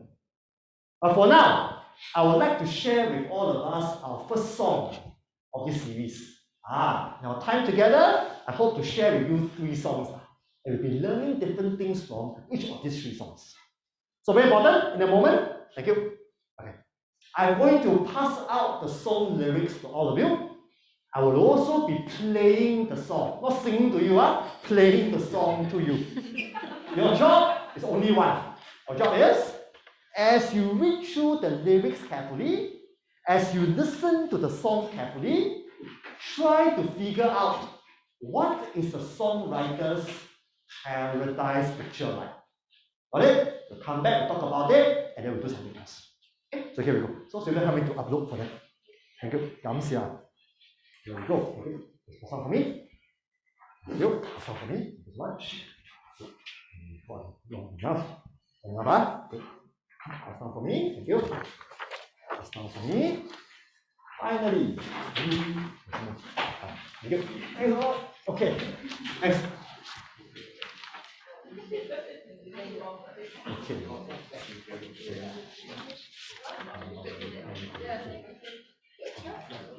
Your.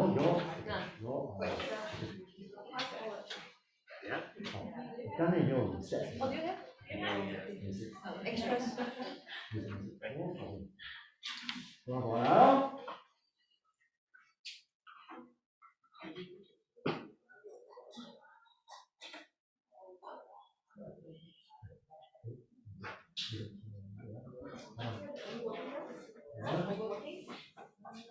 Okay.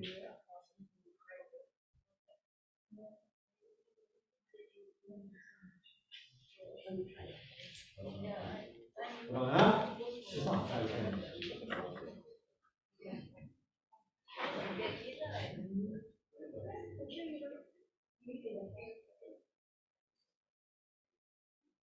Yeah, give me a second. Okay.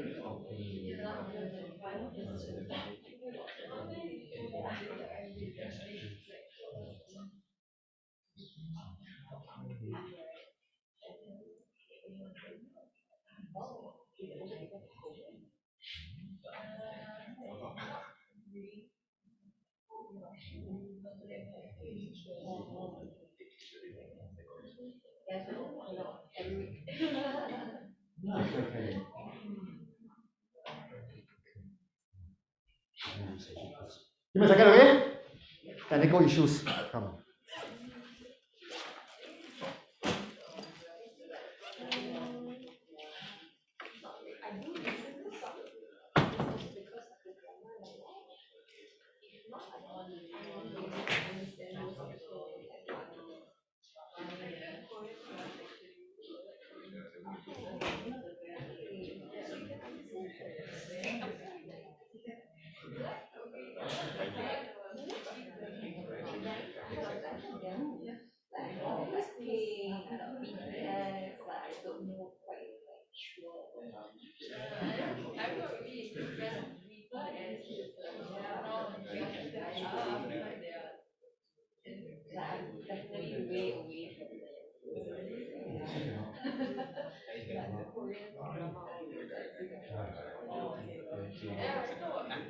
But so far I always play the okay,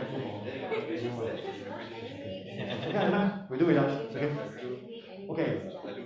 Due to technical issues, yeah, it's not being played. Okay, never mind. Okay, it's okay. Why don't we spend some time just looking through the lyrics? Sometimes we can't prevent. Okay. Could I just invite you to read through the lyrics if you can? Yeah, there's some technical issues. They come late. Yeah, on the phone or something. Sorry? Okay. We try, we try again. We try to play. Okay. Okay, we try. Okay.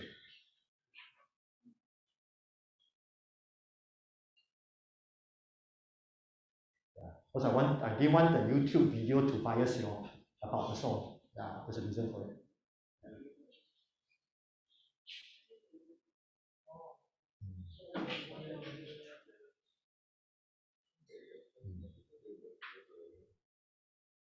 Okay, let's go. Go for this music.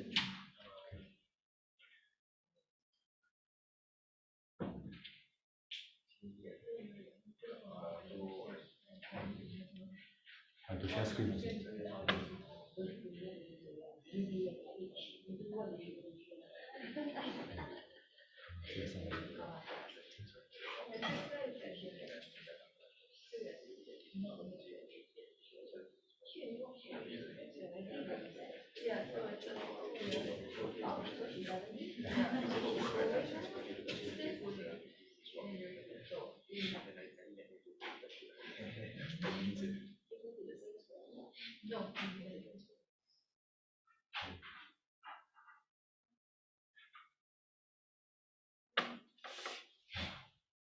actually. All right, comes here. Thank you very much.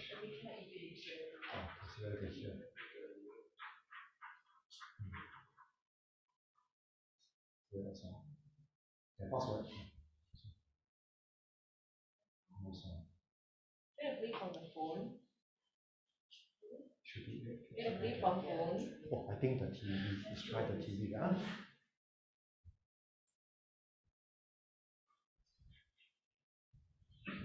The TV. Where is the? But that crack sound shook.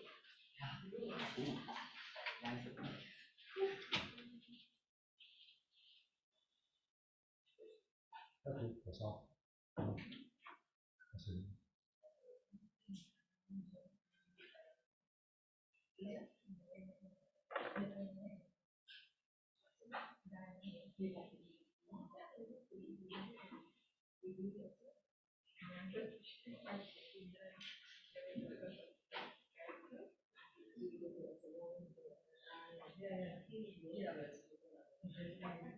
Oh, never mind. Really not. It's okay. It's okay. No problem. No need. Okay, come. Why don't we spend some time just to look at the lyrics? Okay, can? Which way, huh? The lyrics.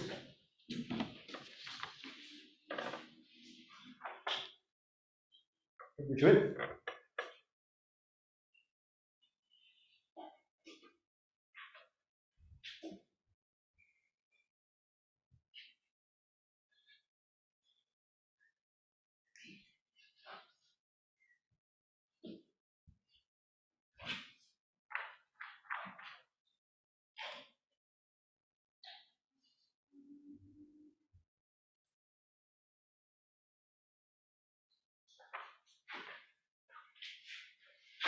Okay. All done? Ready? Good. Now, based on the lyrics, we discovered that there are two characters within the song, isn't it? There is a lady and there is a guy. Now, what do we know about this lady? Just based on the lyrics alone. What do we know about this lady?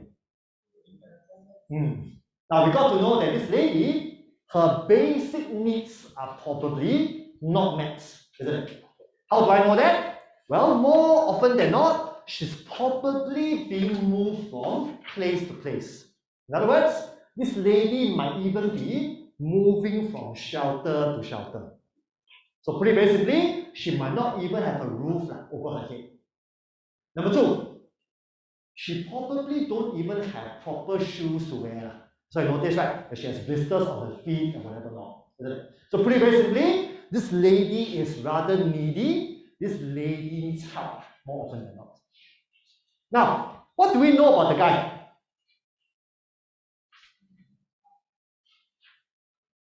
What do you know about the guy? That's right. The guy wants to have nothing to do with the lady. Hokkien, bo chap, right? He doesn't want to care about the lady, neither does he want to help this particular lady, even though the lady tries to reach out to him, isn't it? Good.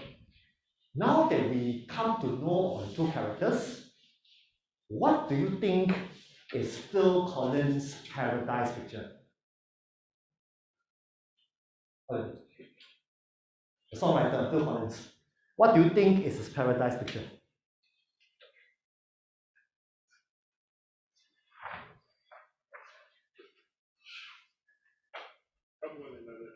That's right. One possible version could be when people help one another, when the rich helps the needy, when the not needy helps the needy, that might just be a version of paradise. That could be one version.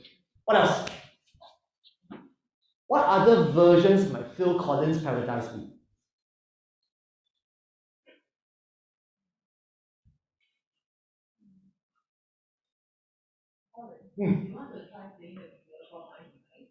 It's okay. Okay, thanks. Okay. What other versions might there be about Phil's paradise?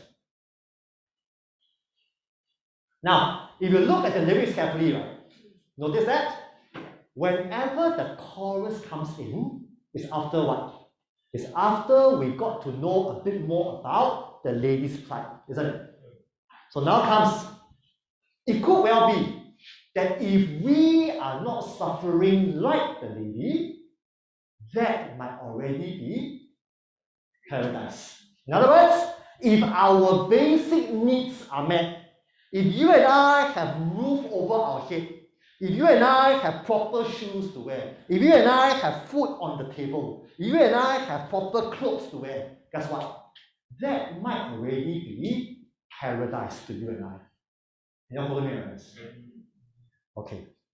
For those of us who are quite into community service, you probably would know that in the late, I think it was mid-80s or early 90s, I can't remember, NCSS, community chess, they actually use this particular song in their community chess run. Why? Is to encourage the public to begin to give generously to the poor. So, you're probably going to ask me, like, so Lawrence, why do we need to listen to this song? What is the moral of the story, isn't it? Now, could I get you to compare Phil Collins' Paradise with your own paradise? You do that? Just compare Phil's paradise with your very own paradise. How many of us, our paradise is 100% the same as Phil? 80%? Good. 50%? 40% similar? Maybe? Good. 0% similar? Most of us, right? Good. Now comes the punchline. What's the punchline? If we didn't take the time to read through the lyrics of the song, it would be so easy for us to assume. Assume what? That Phil Collins' Paradise is, if we didn't take the time to read through the lyrics, it would be so easy for you and I to assume. Assume what? That Phil Collins' Paradise is the same as ours. Can you all follow me, my friends? So now comes the punchline. What is the number one enemy that prevents you and I from being a good listener? The enemy's name is, that's right, I hear some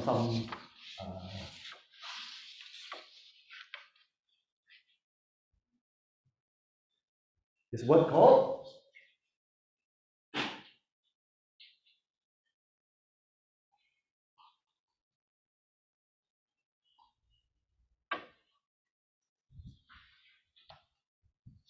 presumptuous.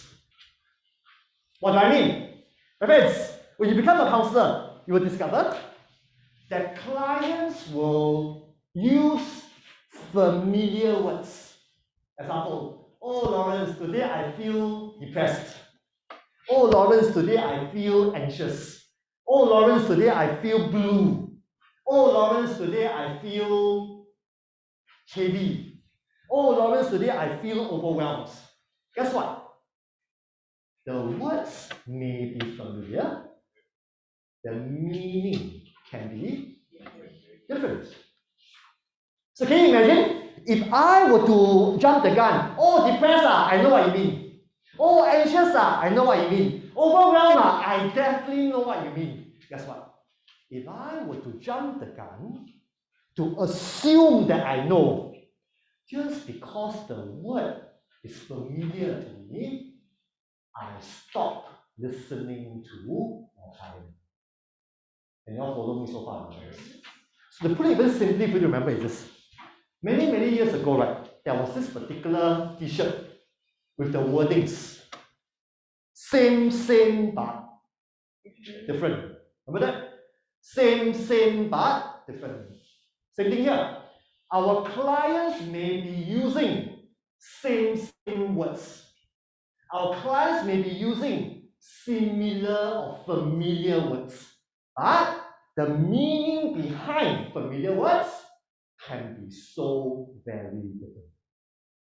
So key point to remember, if you want to be a good listener, we have to put presumptions aside. Instead, we are to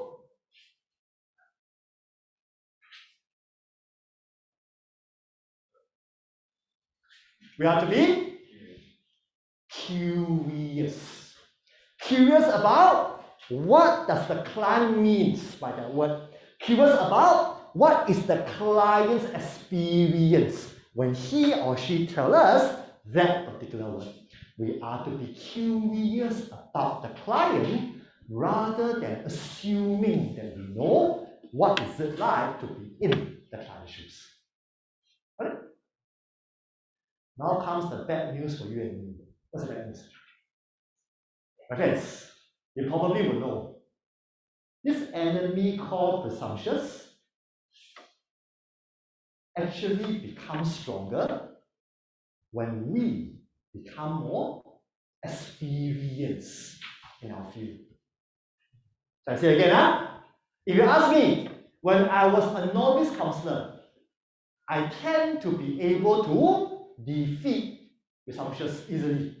Why? Because I lack experience.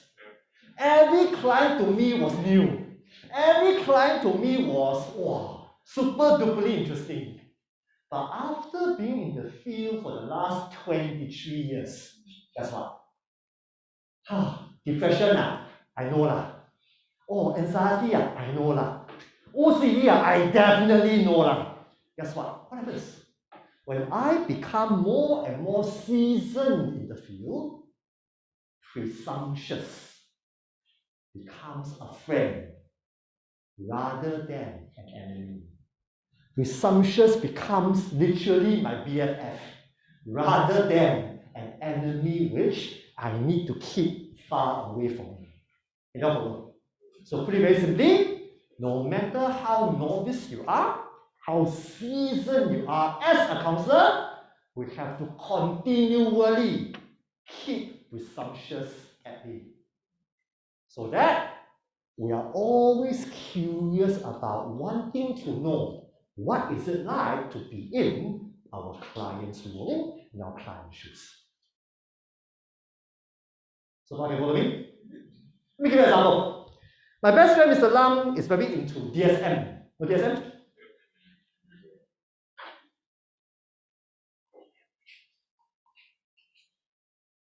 What does DSM stand for? Anybody? Okay, good. D, diagnostic. S, statistical. M, manual. DSM, that's a continuation, DSM for mental disorders or mental illnesses. Now comes the best part. More often than not, if you flip the DSM, you will see what? A description of all the major mental illnesses in the world. Example, schizophrenia, you see one whole long list of symptoms. Manic depression, one whole long list. Bipolar personality disorder, one whole long list. Borderline personality disorder, one whole long list. Guess what? When we are very conversant about DSM, sometimes we may become presumptuous. Oh, depression, I know. You are going through these, and this. The client may say, no, I'm not. Oh, anxiety, I know. You are going through A, B, C, D, and E, correct? It may not be the case. So this is where, right? While the DSM serves us pretty well, the DSM can also make us presumptuous easily. That's why it's so important that we are able to be flexible in the way we use the DSM, especially in counseling. So I remember last week, I think it was quite a while ago, I have a client who came to see me, and she told me, the reason why she came to see me was because she was recently being diagnosed to be having bipolar personality disorder. My first question to her was, That is what the psychiatrists say that you have. I'm interested to know what is your understanding of the term. I'm interested to know what is your own interpretation of what this label means to you. And she began to tell me her version. And her version was so different from what was being written in the DSM. I'm so thankful I asked her that question. If I jump the gun, oh, I know what you mean. Psychiatrist, am I right? I know. It's probably referring to the DSM, which probably is true. If I were to jump that gun, I probably would have missed out really understanding what is her version of being stricken with bipolar or disease. Okay, follow me? So it's so important for us to know how to use the DSM to our advantage rather than to become disanxious. Good. So far, okay? Zoomers? Okay, so far? Keep moving on. Now, coming back, finishing on time already. Good. Finishing. Okay, good. Let me just wrap it up for you. Okay, now. Thanks. Okay, finally, over here. So basically, if you and I want to be a good listener, we have to be not quick to jump to conclusion. Rather, we need to be adopting what? A not knowing stance. Meaning, we are to be curious rather than to assume that we know. Good. So, next week when we come back together, let me share with you what I'm going to be doing. Next slide. We'll be talking about how should we be listening to our client's story. Okay, so let me share with you a story. Now, before I became a counselor, whenever I go out with friends, as they begin to tell me how bad a day they have, what happens? In the beginning, I'll listen quite well. But later on, I will become what? Overwhelmed. I don't really know what I should pay attention to, what I should ignore. Next week, we come back together. I want to share with you quite a simple framework in terms of whenever your client shares with you their story, what are we to pay attention to? What are we to listen out for? So that we will not be that overwhelmed when we hear clients begin to tell us the story. Next week, we'll come back together, we'll talk about that. There'll be role plays to be done, good discussions to be done. We'll do more of the experiential next week. Okay? Alright, thank you so much. I'll see you guys back next week. Thank you. Thanks a lot. Take care, Thomas. See you all. Thank you, Lawrence. Thank you, Laura. Bye, Lawrence. Thank you, Lawrence. Bye. Take care.